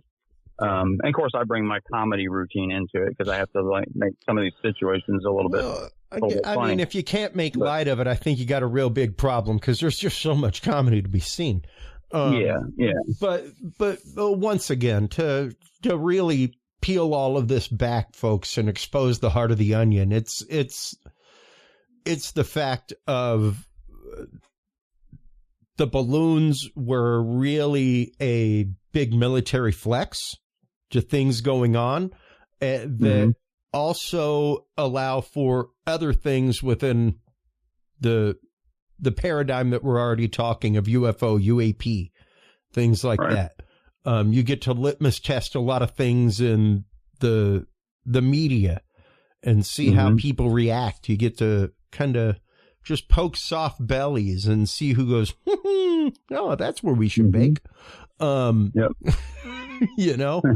So, yeah, I want to thank you for always coming on at request, Mike, to talk about these things, to really kind of unwrap them, because it's a lot to consume as a general public. And once again, I don't know, the only way I know how to decode these military things that I see is through my experience in the media, period. Right. You know how to decode them through a different route. And it's interesting that so frequently through our side discussions, whenever we come together on this, we're both coming at it from different angles and same solution. Exactly. So, and that's important. It's important. The main thing is that dialogue, regardless of who it is, the dialogue should remain open. And the only time, and no one wants to shut someone down in certain arguments, but there are some things where you have to just say, okay, that's enough of that. Like the Jeremy Corbell pyramids. There's no pyramids flying around in the skies. We all know it was Boca and all this other stuff. But trying to get the people that told us it was something else to basically admit that, okay, let's learn from this and move on. We've had to lick our wounds whenever we, You've done it on my show. Yeah. You've done it about things you said on my show. And that's the reason. Exactly. And whenever people have asked me about it, I tell them straight up why I continue to have you on. Because you've walked back your statements. Absolutely. Because you've exposed that. And I'm the same way. Like, hey, that's honestly the best part of being a skeptic. Because any good skeptic, any proper skeptic will always say, well, that's some new and awesome data that totally changes the way I look at this. Exactly. That's literally our job. It's not to go around and knock the tarnish off the shiny thing you found, folks, but it's to explain to you that is a beautiful piece of pyrite. Yep. That is a beautiful specimen of pyrite. I'm sorry it's not gold.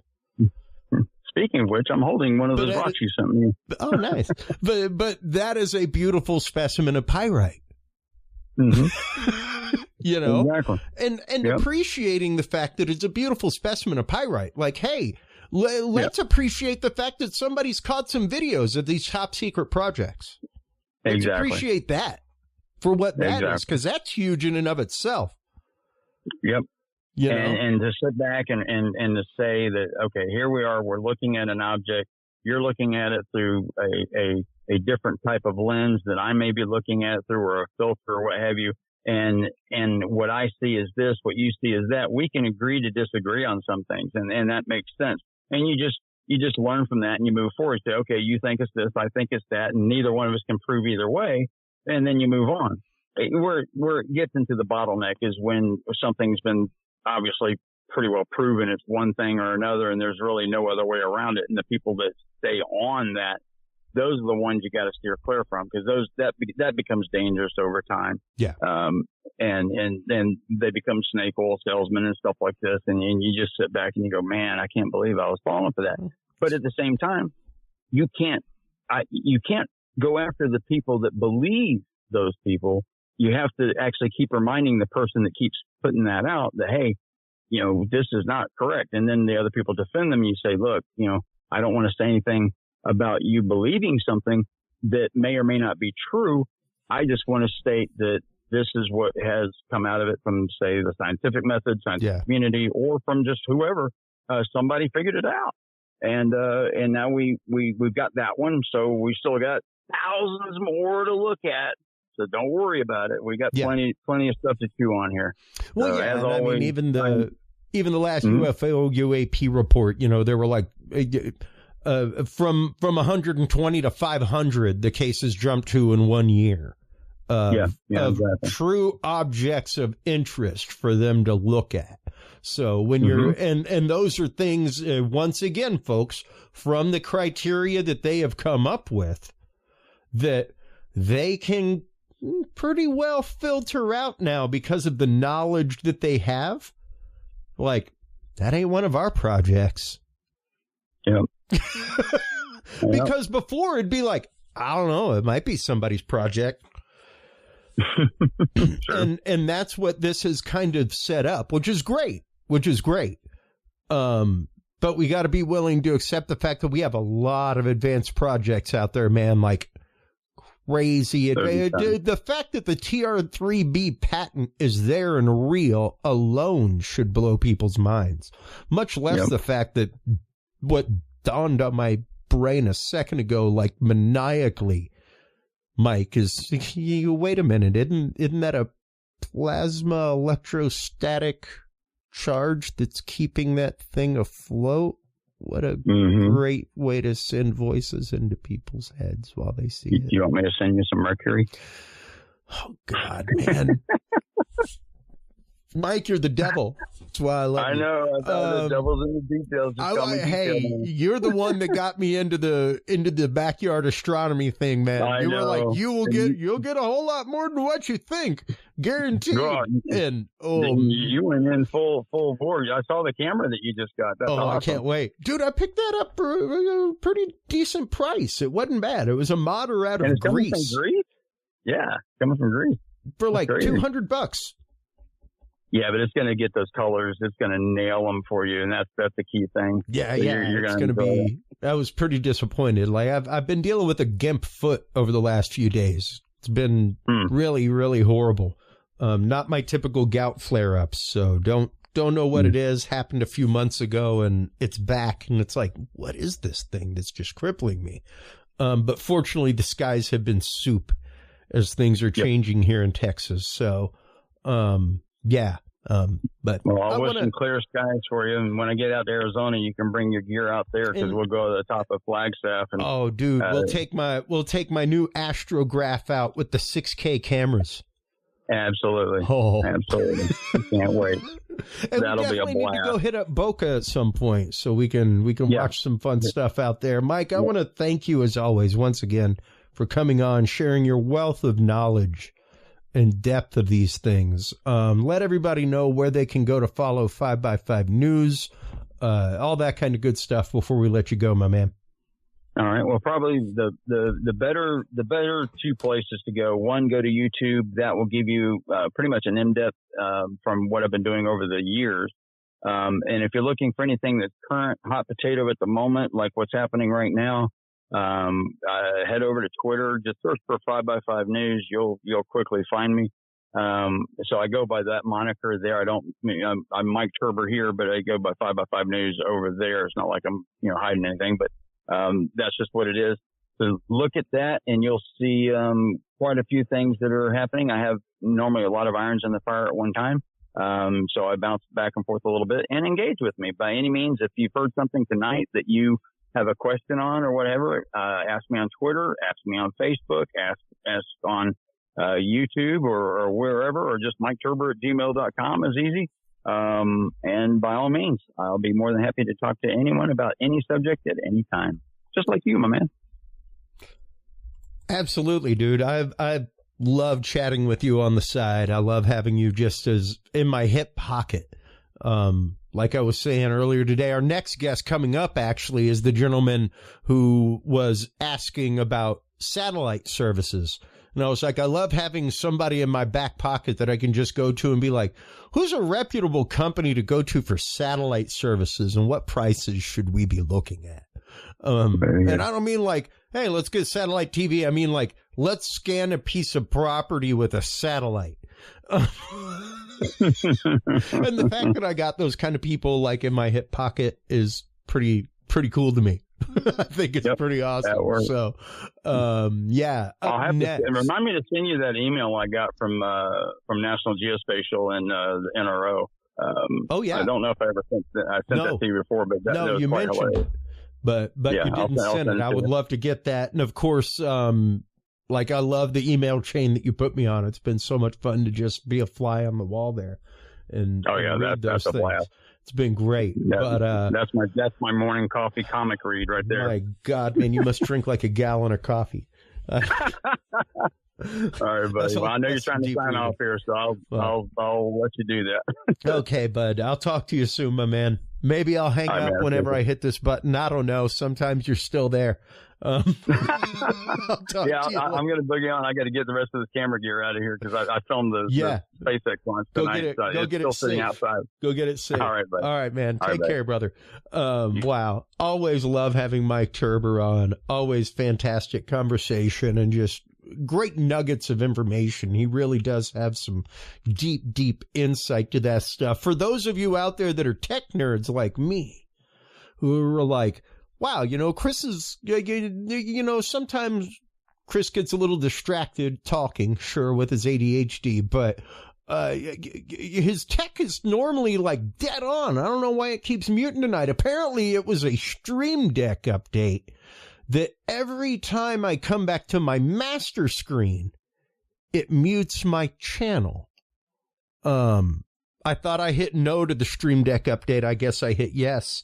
But yeah, I noticed a while ago, every time I would slip back, I would, so if you noticed me being quiet for a second, that's what I was doing, was unmuting my mic, folks. But, dirty secrets revealed right at the end of a segment. Coming up in our next segment is Jared Murphy, the author of Not Aliens, It's Us. We have him on regularly talking about ancient technologies and the idea that we do not give enough credit to ancient man, to our predecessors, and how fast our cultural memory disappears, especially when it comes to technology. So we'll be getting into some of that. We'll be getting into his upcoming, well, I should say, as long as I can get my passport in order, our upcoming expedition to Belize to check out some supposed ruins on private property there, maybe some out in the Bay. It's going to be pretty incredible. He's got a great fundraiser for it up. We'll be talking about that. Stay tuned for ancient technologies and civilization when we come back from this commercial break with our good friend, Jared Murphy, folks.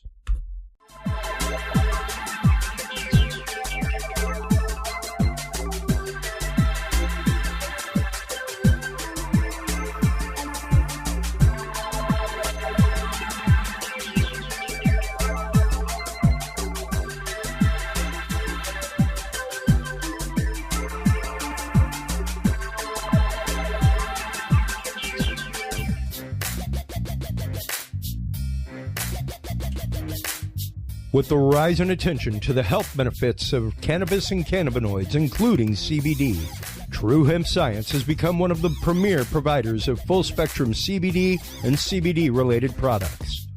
Using a proprietary spagyric process, True Hemp Science extracts maximum benefit from the whole hemp plant. Buds, leaves, stems, seeds, even roots.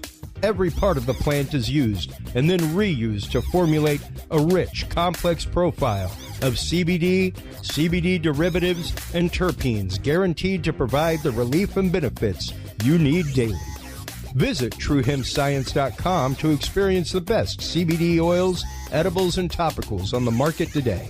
And use code CURIOUS7 to save 7% off your entire purchase of $50 or more and get 2 25 milligram CBD cookies or brownies free. That website again is TrueHempScience.com and the code is CURIOUS7.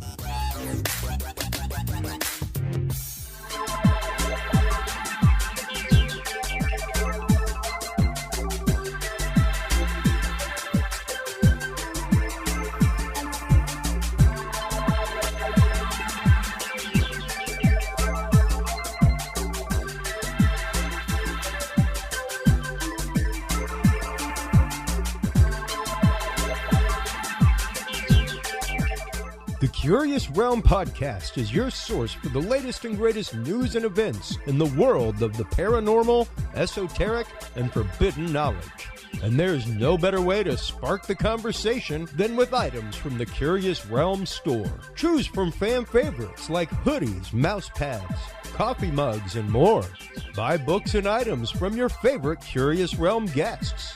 Get your hands on the latest gear for paranormal investigations and experiments we discuss on the show. Open your web browser and stop on by the Curious Realm store at curiousrealm.com/store to buy the latest Curious Realm wear and out-of-this-world gifts for yourself, your family, or a mind that you want to open. That website again is curiousrealm.com/store.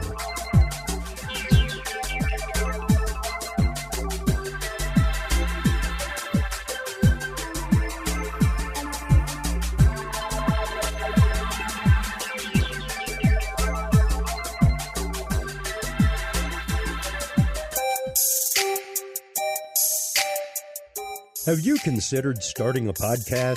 Looking for a way to make your business a voice of authority in an industry? Then Podcast Cadet is the solution for you. Whether starting a podcast for yourself, your brand, business, school, church, or just plain fun, Podcast Cadet is here to help you navigate the waters of the podcast industry. Specializing in one-on-one consultation and training with industry professionals in fields ranging from podcast technology and editing to distribution, monetization, and even social media strategies. Podcast Cadet tailors their services to the specific needs of you and your podcast. Do you already have a podcast and trying to find ways to engage and grow your audience? Sign up for your Podcast Cadet audit today and let us help you explore new and exciting ways to leverage your content and elevate your podcast brand to whole new levels. From consultational workshops to affordable podcast production and maintenance packages, Podcast Cadet is your one-stop shop for everything podcast related on the internet. Visit podcastcadet.com today to sign up for your consultation or training and use code CURIOUS20 to save 20% off your entire purchase. That website again is podcastcadet.com. Well, hello, everybody, and welcome back from that commercial break. Thank you so much to our sponsors, WebWorks Wireless. If you are looking for a wireless solution for your mobile rig like mine, if you go out and do podcasts on site, if you're looking for internet solutions on the go for your RV, for your home, for your cabin out in the woods, for your family, stop on by and check out WebWorks Wireless. They're your source for high-speed internet for all, no throttling, no credit checks. Their service is absolutely amazing. I've used it all over the country. Amazing stuff. While you are online checking them out, make sure to stop on by the website of our guest for this hour, notaliens.com. That is the website of our good friend Jared Murphy. And we will be talking a little bit about this Expedition Belize GoFundMe that he has going on in this episode as well. So welcome back to the show as always. Jared, how are you doing? Oh, thank you so much. I'm doing great. Thanks for having me on. Always glad having you on, man. We have some great and fun discussions, you and I. I am excited about Expedition Belize, and the concept of going down and looking for what may be some possibly lost ruins in the area. Absolutely amazing stuff. And, when we have you on, we typically talk about lost technologies. The idea that, and I wanted to have you on especially up against Mike Turber, because our conversation with him regularly is, whoa, slow down. What you're seeing in these videos is more than likely not extraterrestrial. We are probably looking at videos of either known technology to us or technology that is on the far advanced side, in black budget programs, things like that. The important thing is that the discussion has started and is now a publicly viable discussion and no longer a point of anathema or, public ridicule or shame, as it once was. Yeah, there's definitely that angle to it. I think, we could spend hours or days in movies and docs on just the shame or the you're an idiot or you're stupid if you think, which is there's that, I think, stigma. And then there's the people who are completely normal, nothing to do with this kind of research, that are like, well, this happened to me and I don't want to believe it, but this is what happened to me and I'm not a liar and I didn't make it up. And I think we have tens of thousands of people out there that rings true. And yes. Then there's just, I think, I'm going to throw you in the group with me, where there's a group that doesn't really care what anyone thinks. And it wants the information. And I guess there's two parts that I think are amazing and frustrating. And the frustrating part first is if these are secret military clandestine projects that are no longer 30, 50 years ahead, and I used to think 70 years ahead was a big deal. And then the first time I heard this from Olaf Phillips, and then the more I looked into it with my co-host on Thursdays, Jim Goodall, for our weekly thing on Not Aliens. Jim, I forgot he was your co-host on that. Yeah, we do that every Thursday. Wow. Jim Goodall and I. Yeah, and we should have you guys on, guys. Absolutely. No, I mean, one of the big things that we talk about regularly is, I've got the patent up on screen right here. This is a patent from Lockheed Martin that just came out. The published date was 2018. This was just released for mass consumption.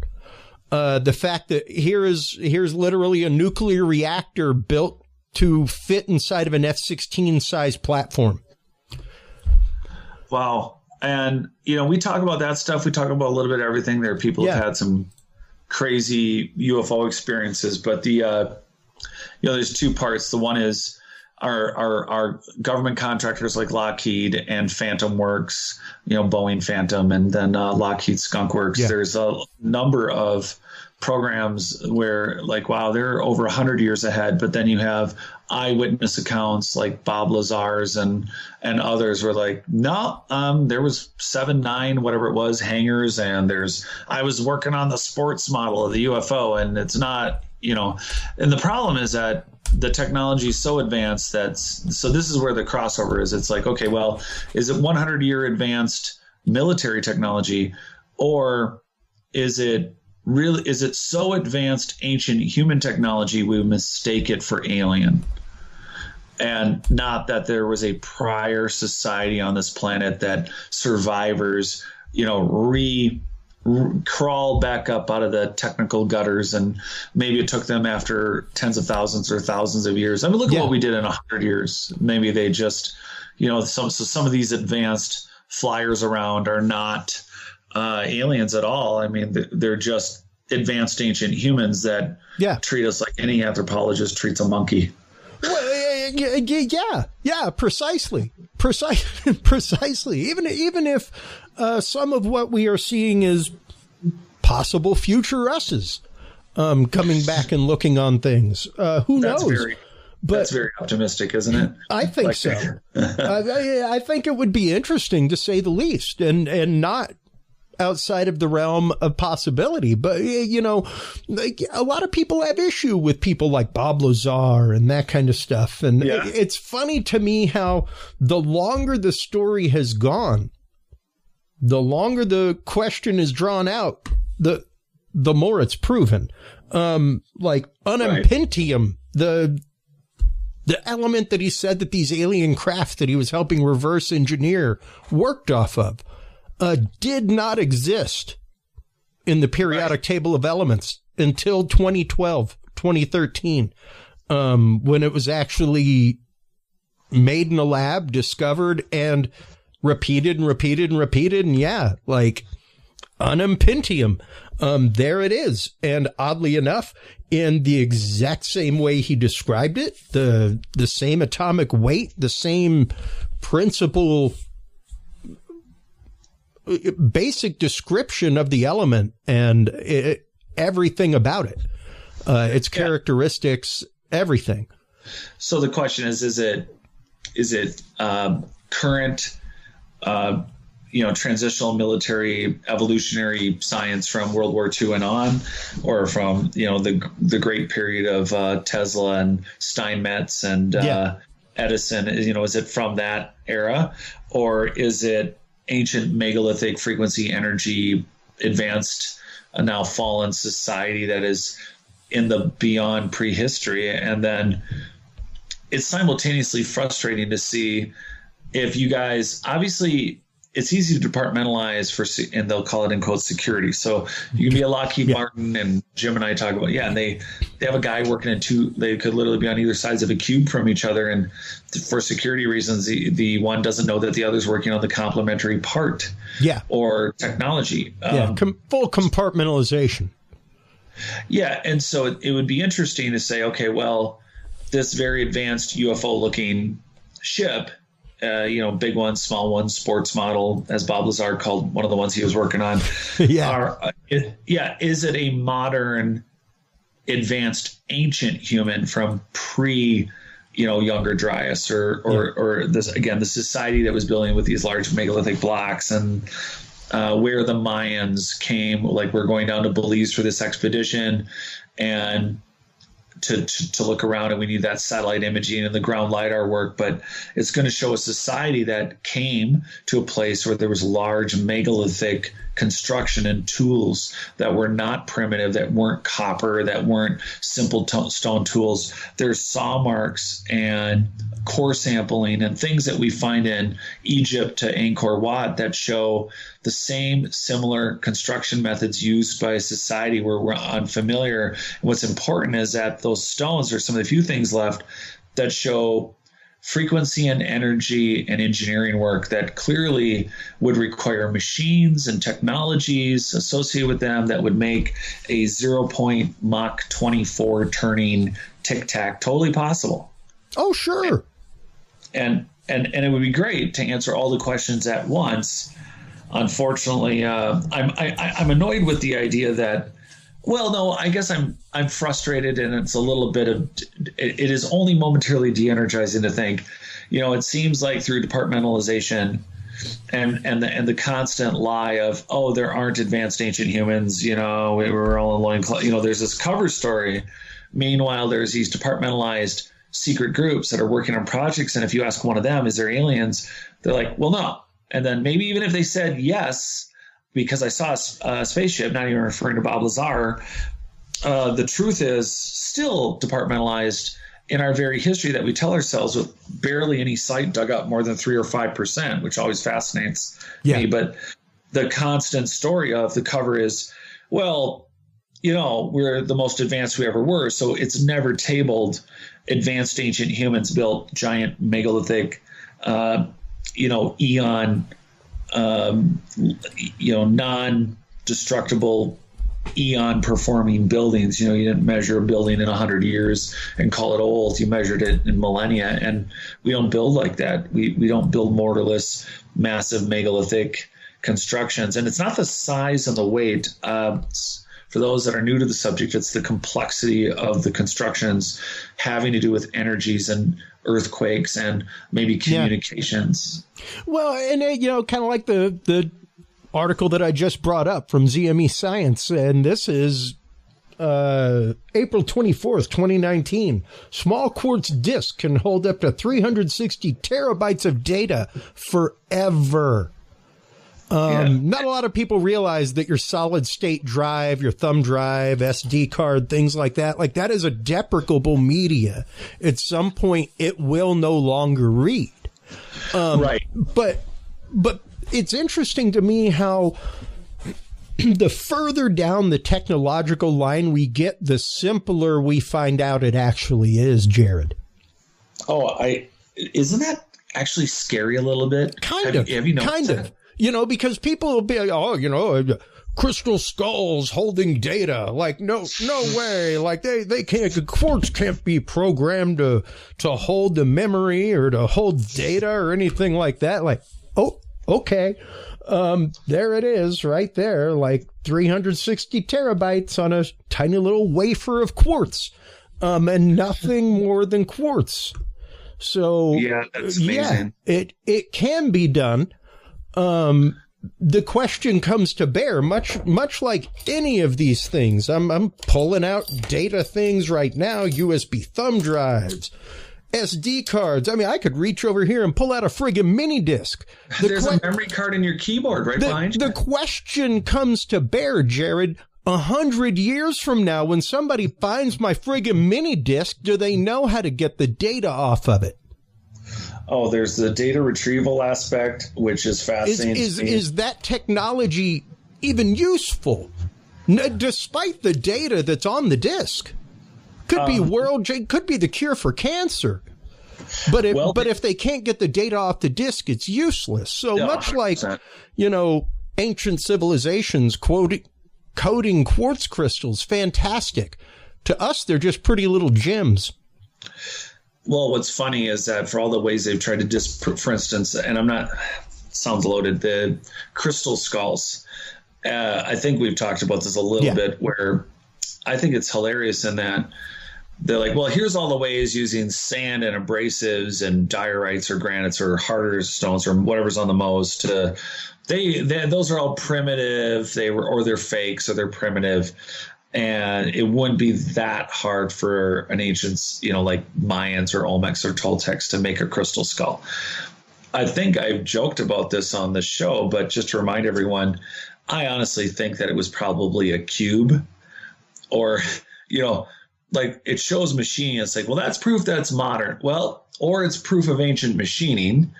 And if it wasn't, and maybe that's the bait, like, hey, if our re-rising advanced tech society, if we fall again, let's make sure we keep all of our data in something that primitive people would worship. So could we even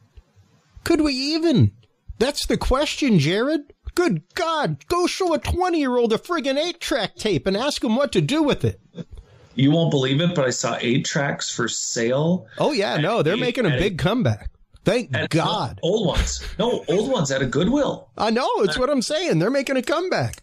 I know. It's like, well, if reel to reel can make a comeback, 8-track's got to be around the corner. Well, I mean, they just started re-releasing, like over here in my studio, one of my favorite toys is still my Tascam analog 4-track.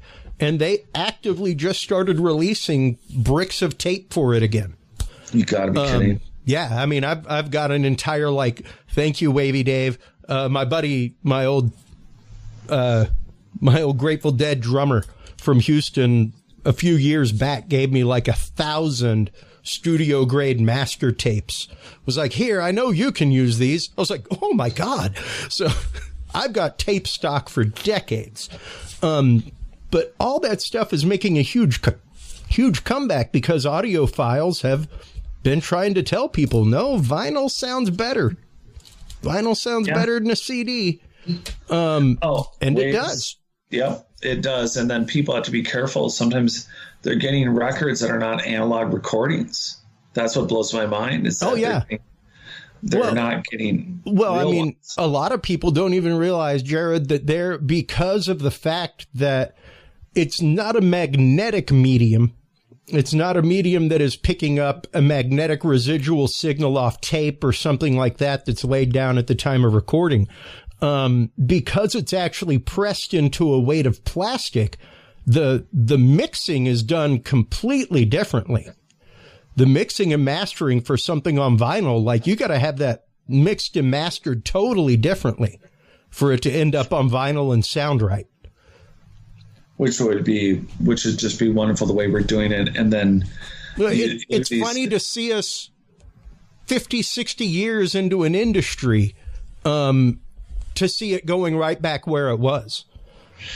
It seems like the experiments are over and it's not as kitschy. I'm actually optimistic about some of the younger generation actually understanding that better sound is in vinyl and analog and not digital. It's a weird juxtaposition to how much more technical we've become. Yeah. But there isn't a doubt in my mind that there, I think I've known some people make the joke about, some kid someday is going to have some new piece of technology and accidentally plug back into the Great Pyramid or something. And I think that can be said about any of these ancient structures or, walking on the ground. We have to have a unifying, not only theory, but there has to be some, I think, a lot more between the physical external structure of a building to the guts of, the foundations, and then the The biotech side of humanity seems to be more of a plug-in. I just don't think we have these disparaging systems. I don't think there's paranormal. I don't think there's just paranormal or just alien or just ancient human. I think we're missing a unifying backbone, which a number of, and as you notice, I left out religions intentionally because those are just, I think, paralleling modalities that are explaining a built-in system, not only within humanity, but within what we call, in quotes, nature, and unpacking that. And it's also the fact of facts and science don't change faith. Facts and science change. Yeah, especially I love the big picture. We have a Dakota's coming on Thursday night. Oh, nice. We have this guy that has been he built an astronomer's observatory in Huntsville, Utah. Oh. And he does it. He's very much a Renaissance man. He does it all on his own. This is not someone who went to some university. He just has a complete passion for it. Love it. And he and his family built a full-on astrological observatory right down to its own seismic tower that it sits on. Dude, that's awesome. That's what I'm talking about. Yeah, you could totally join us for Thursday night if you want. That's awesome though. Yeah. Those are the kind of, I think, people individually have to ask the questions and then you have to explore the answers and experiment. Well, and I think really you have to, once again, like the conversation we have every single time, Jared, you have to be willing. We need those full-on Magellans back in the world. Oh my gosh, yeah, we can't keep going with guesstimates. Imagine Magellan trying to get the funding for that expedition. So you're going to sail beyond the horizon. Oh, yeah. You mean like where the boats will fall off the end? Yeah, totally. I don't think that's the case. Yeah, but like nobody's ever gone there, dude. And like you're going to fall off. Yeah, I don't know. Let's find out. Give me some money. Let me take your boat. Let me take your boat. Right. I know. It's a great setup, right? It's like the worst case scenario, if you're really mad at me, I'll be dead. Yeah. Worst case scenario is you'll never see your boat again. Yeah, you won't see me or your boat. Yeah. You won't have to be reminded of how horrible you will never be reminded of your shame. People will only go, wow, you proved everybody right. Well, everyone, Chris has given me the great salesman pitch for me to redefine my GoFundMe, which would be, you're never going to see the money again. We might all disappear, but we might not make it back. But the satellite can give us a good pointer on where to get lost. Well, and even going into this expedition, because let's switch gears into that a little bit. Even going into where this swath of land is that you're going to investigate, things like that. It falls right in line with a lot of things that ancient civilizations would have looked at alignment-wise, things like that, yeah?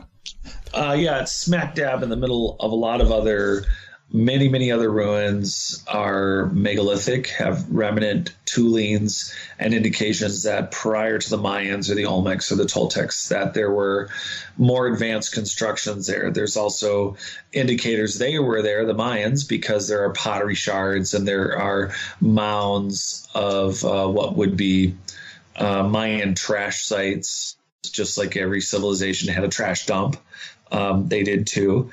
And with the swath of pre-Mayan and the Mayan indications of what's on the site in Terra Preta, the ancient engineered soil that is there, they for sure were occupying this area. So at a minimum, we have dynastic occupation that in this neck of Belize, it's a good way. If you didn't want to sail around the very dangerous southern way, you could actually walk across Belize and into Guatemala, and you wouldn't be too far, depending on if you zoomed out on that. If you have a map you can zoom out on, the reality is that from Belize at its lowest neck, if you look at Belize right there on the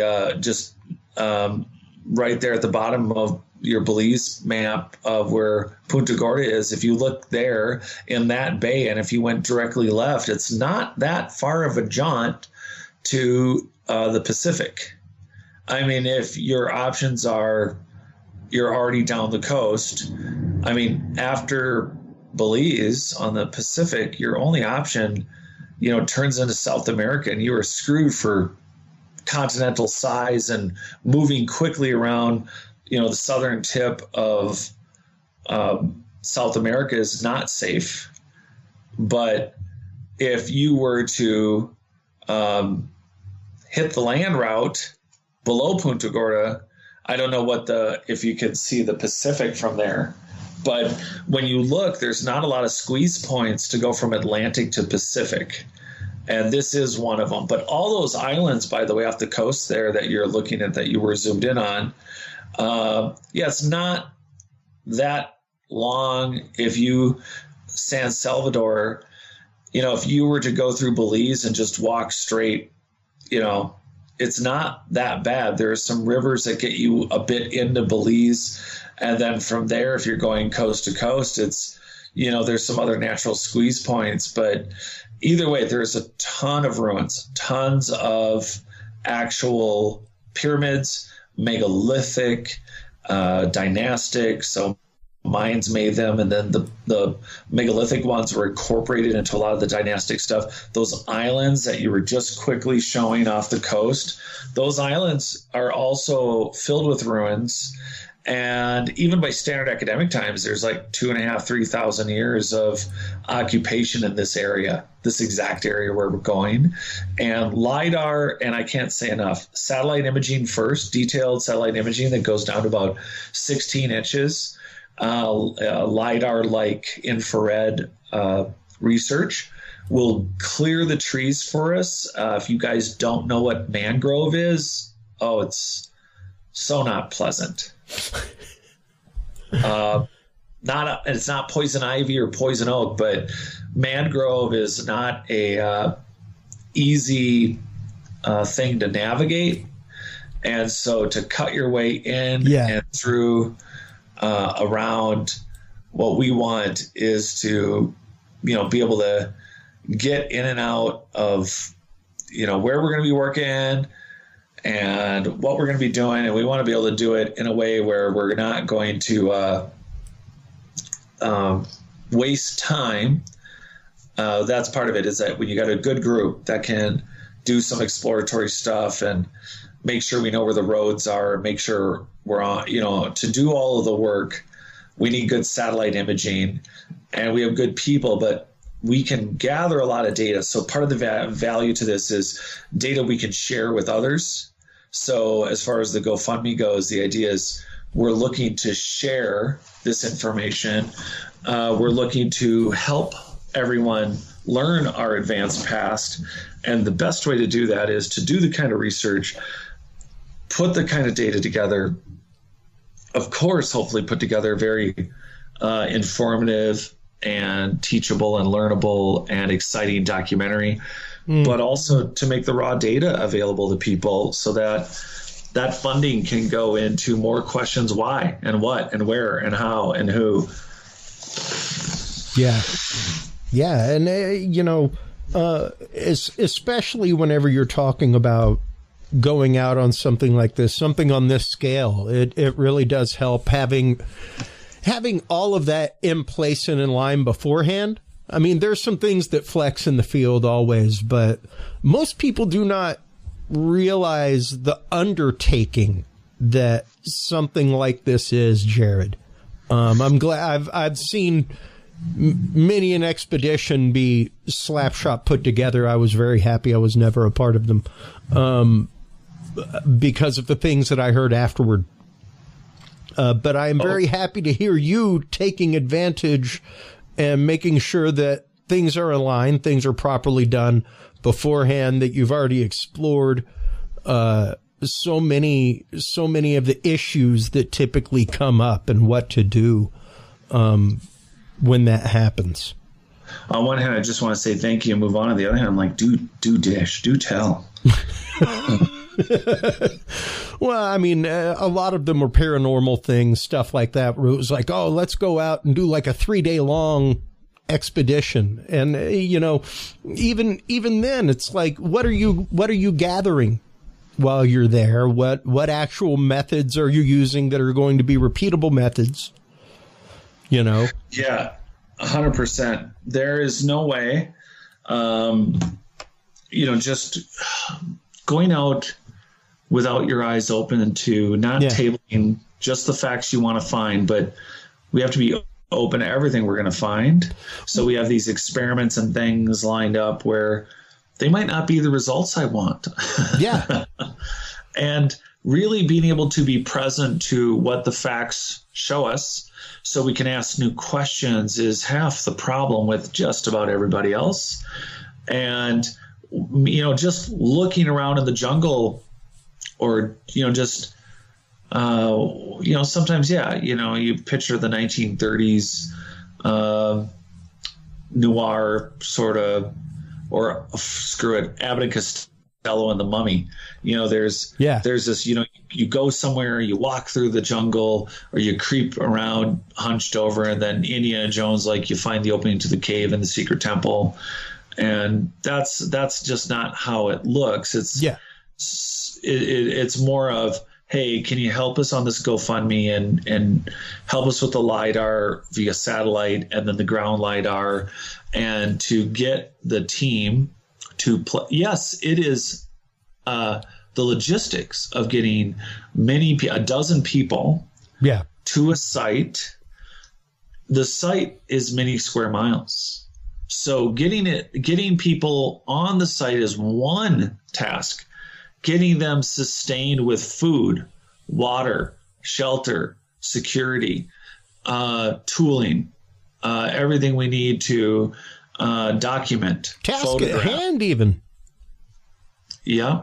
And it's a tremendous effort. And what we're dealing with are a number of people who have simply just volunteered to make this possible. And the way I would love it and absolutely would appreciate the support is, I think we've budgeted very well for the expedition. I have no experience personally with GoFundMe, so definitely every dollar helps. It doesn't need to be a lot. We have, we have our needs down, and they really are the minimum. I've actually, put it up for a couple private investors, and again, this is all coming together right now, but people are like, are you sure that's all you need? And I'm like, well, it sounds like a big number to me, but it's, I'm hoping that now that it's out, because it just came up, that we can get some funding to get us a little bit further with where and what we got to do. Yeah.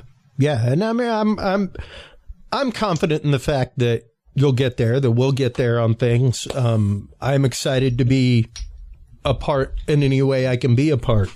And it's going to be interesting to see the data that is collected, Because once again, when you're going for a 2-week-long expedition, it's an everyday job. Get up, and we're on site 6, 7, 8 hours. Yeah, maybe. Yeah, and even if it's rainy, doesn't mean something ain't happening. Right. So this is a daily job. So it's so fun. It's like, oh, you guys are going to travel around on vacation. I'm like, I don't think you understand. Yeah. I hope, honest to God, Chris, I really would love 7.5 hours of sleep. I think would be just amazing. But we have a lot of really bright people, really talented people. That's another exciting reason to maybe support this one and use the GoFundMe and help us out, is that the people coming, all of them, everyone coming could insightfully all talk us into dawn. Oh, absolutely. Night. Yeah. I could see it being a challenge to go to bed with the side conversations happening. Yeah. And hopefully we can record some of that and what we put together and what will be available in a future documentary. Anyone who participates in this GoFundMe will be, this is, you're at the beginning, you're at the front end of this. And this is this is a site where we're going to probably be able to keep coming. And we've been invited to do so. And so very much looking forward to that. Well, and, I think it's really interesting that you have Dennis Stone from America's Stonehenge involved. Because I think, yes, as you said in the Zoom meeting yesterday, he really does have the experience in looking at a bare site full of trees and everything else and seeing things that many can't. Because of his years of experience with America's Stonehenge and things like that. But in addition, just to have that to lean on, to have his expertise of what a site does look like in the raw before you start exposing it, Oh, yeah. Yeah. And we're not, some of us have eyes for it. Nikki Milovic, a couple of her associates, that they were just in Central America looking for things like this, but her interests in this go back over a decade, and her eyesight, I think, for ancient advanced tooling or technology or megalithic pre-dynastic stuff and just finding ruins, I think, and myself, I've been South America. I've been to Central America, South Africa, across the United States, and I've seen primitive and, America's Stonehenge. I've lectured there 2 years in a row, and I do a third, hopefully this year. And I've seen a lot of ancient sites, buried, unburied. We were filming for a documentary last summer, which included the Galt Archaeological Site in north of Austin and Connecticut. We were looking at Cairns and the Upton Chamber. There was a number of things. That was one of the things, Tom. I mean, we have a LiDAR person that worked with Dennis at America's Stonehenge. There is a lot of great people, a lot of smart people that have overlapping professional technology and just research points, data sets that will be invaluable on this expedition. And, would love to and appreciate anyone who can donate for that too. Absolutely, man. And I mean, it's, once again, I don't think most people understand. A lot of people don't understand the depth that goes into an expedition to begin with, much less understanding what it is to gather things for documentary, gather things for archival purposes, everything else. The overarching scope of this project, even though it's going to be 2 weeks, is large and massive. Yeah. And I think that we have a good group that, you ever seen two really good jugglers at a Renaissance festival? Yeah. just imagine 12 with esoteric to practical scientific knowledge, all juggling it all in a beautiful dance that you could only see at Cirque du Soleil, except with archaeology. Yeah. It's definitely going to be a sight to behold on site. That is for certain, because there is a panoply of names attached that have some incredible credos. So it's going to be a sight to behold once all the data is gathered. It will be one hell of a thing, yeah.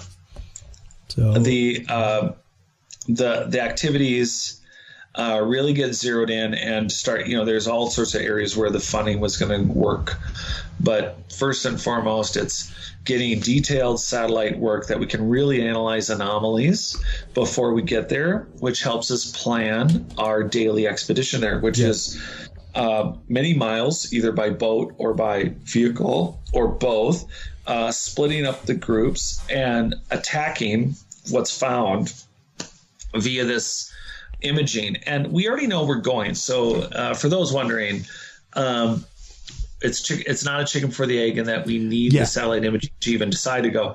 There are plenty of things that have decided that this is a very useful site from everywhere. Pottery shards, the engineered soil, terra preta, the mounds of ancient Mayan trash, the known quarries, the anomalies, some artifacts have already been found on the site.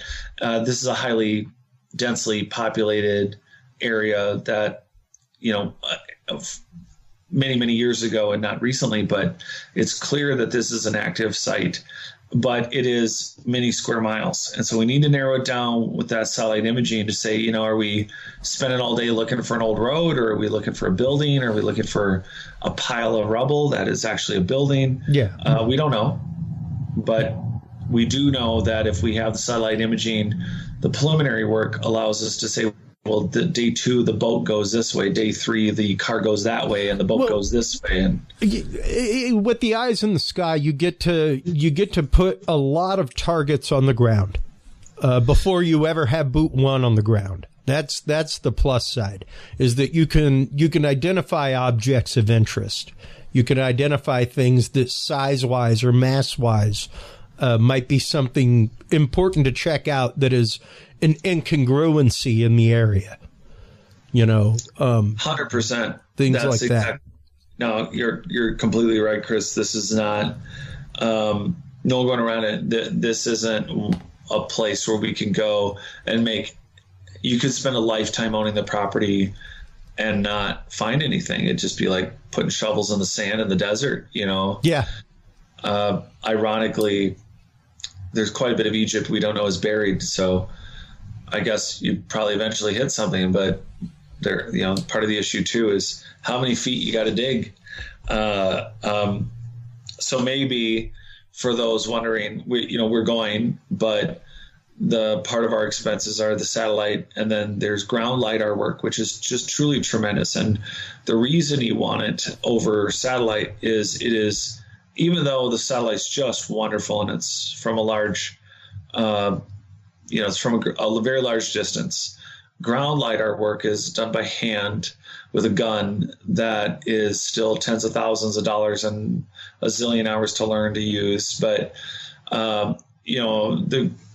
this is something that is being done by someone who's worked on over 300 archaeological sites, can do the work as a landscape engineer. And part of that is looking at ancient ruins as to how do they relate to, if we found, for instance, a road, it's like, well, this looks like XYZ building, this looks like a road, well, where do we void that, or how do we find that, or, vice versa. And the ground lidar work is so much more detailed that even if we hit an exact latitude, longitude with satellite image, it would be get to that point, but then take a pin and a data set from ground lidar, which would clear up so much information that we could be standing on. Yeah, we could be standing on a mound that we thought, we'll just find it from the satellite. And when we're there, we don't even know where the mound is. Yeah. And that really, It really is a fine tuning, like on a string instrument, where it's not good enough to just get it mostly there. You got to get it completely tuned in for everything to sound right. And the ground light. Satellite, especially the satellite you're talking about, and what is commercially available for search, things like that. You're talking, and don't get me wrong, the resolution's down to inches. Yeah, it's incredible. But when you're talking ground LiDAR or even drone-based LiDAR, you're talking centimeters.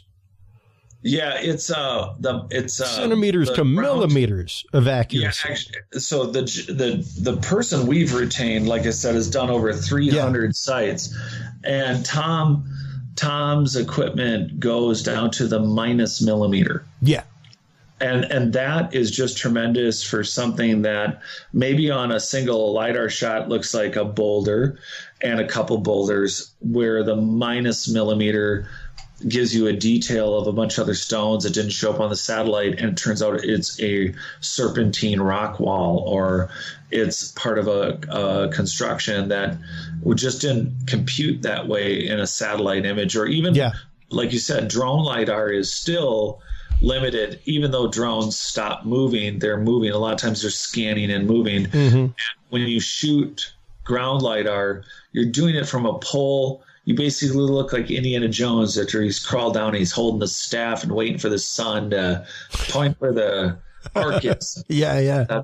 So, you stand in one place and you're scanning, sometimes over 240 feet, and you're doing it with such detail that we'll be able to hone in. We'll have our initial targets, and then we'll have our eyes on the ground, and then we'll have our eyes in boats, and I think your ideas on that are interesting. So we're going to do some groundwork, and we're going to do some sky satellite work that's also in the water. And we're going to hopefully get I don't doubt we're going to have a lot of interesting things, but I do think it'll be really entertaining. And I can only imagine it'll be, whatever the adventure is, I think it would be worth and very well appreciated anyone's time to help on the GoFundMe. It's definitely going to be, if anything, Jared, an adventure beyond compare.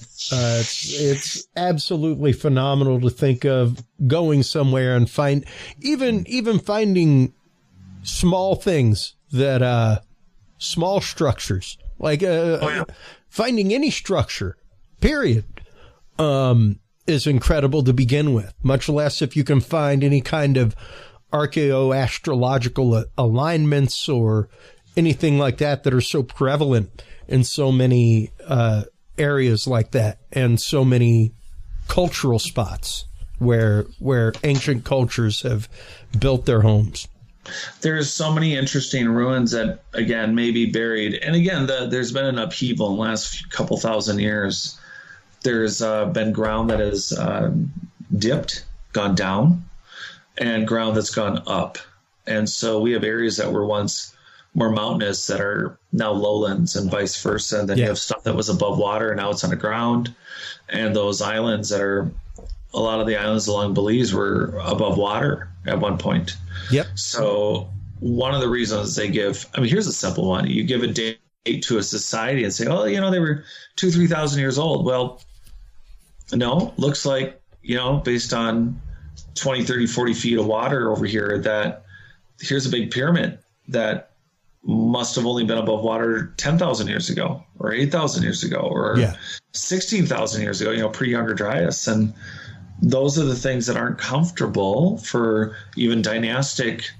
That's the other thing. It's like I should probably stop saying, oh, the Mayans, they could be 2,000-3,000 years old, and then the Olmecs and the Toltecs. But what if it was more synergistic? What if the Olmecs and Toltecs were almost parallel cultures? And what if the Mayan ruins, or at least ruins that look identical to what we call Mayan, are off the coast underwater? And again, pointing to a time where they didn't sink prior to 10 or 15,000 years ago. And that would mean that the primitive Mayan culture would have been paralleling other primitive cultures that had taken over large megalithic constructions that were from a more advanced past. It helps at least table a potential date for when were the really, really advanced ones here, and are they still here flying around in Mach 27 Tic Tacs? Well, and once again, realizing the fact of technology doesn't have to like have light emanating from it.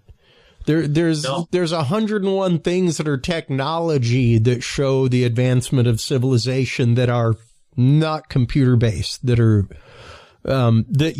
helped build pyramids, helped humanity in insane ways prior to the finding of the transistor. Oh, and 100%. to think of the time since the founding of the transistor to now, and how fast we have lost that. Oh yeah. You know, one of the things I bring up regularly, Jared, is feel free to go out and find yourself a master woodworker. I'll wait. You know, I like somebody who can, hey, right? Here's a trunk of a tree. I'm going to turn it into this spiral staircase now, or this spiral column by hand. Yeah, good luck. 100 years ago, you could have found that dude and his apprentice, and there were probably a few of them that you could contact and get a hold of. No, it's totally lost arts. Yeah, absolutely. So, and a prime example of exactly how fast that deprecates in the cultural memory. You know, it doesn't take long for us to forget. No, not at all. And it's a problem. And it's not something that we can wake up from easily, but we can put out documentaries and shows and talk about it like here on our podcast to just remind people that there are techniques and things out there that you may want to go spend some time, maybe not learning yourself, but supporting the artists and the people that still have some crafts alive that, you know, if and when we fall again, we'll be building your pretty spiral one piece of wood staircase. Yeah, exactly. Jared, thank you so much for taking the time to come on, man. I love our conversations. We always go down some fun rabbit holes. Before we let you go, because I know you're on tight schedule today, and we will talk for hours given the time. I know you have to get going. So once again, tell everybody where they can go for the GoFundMe, where they can go to follow your show, where they can go for everything Jared Murphy and Not Aliens. Yeah, notaliens.com. And that's easy to find. The new book will hopefully be out before the trip. All right. And that seems to be the direction it's heading, knock on wood. And then, you know, the GoFundMe is, on GoFundMe. And boy, do I really read this out, or do you put the link in the show? Oh, no. I mean, literally go to GoFundMe, folks, and search Expedition Belize. That should be the easiest way to find it. Aside from that, there's a whole link, but yeah, if you just go to GoFundMe and let's see, I'm trying to see, there we go. Let's see if it pops up. Expedition Belize. Oh, let me click the spot here.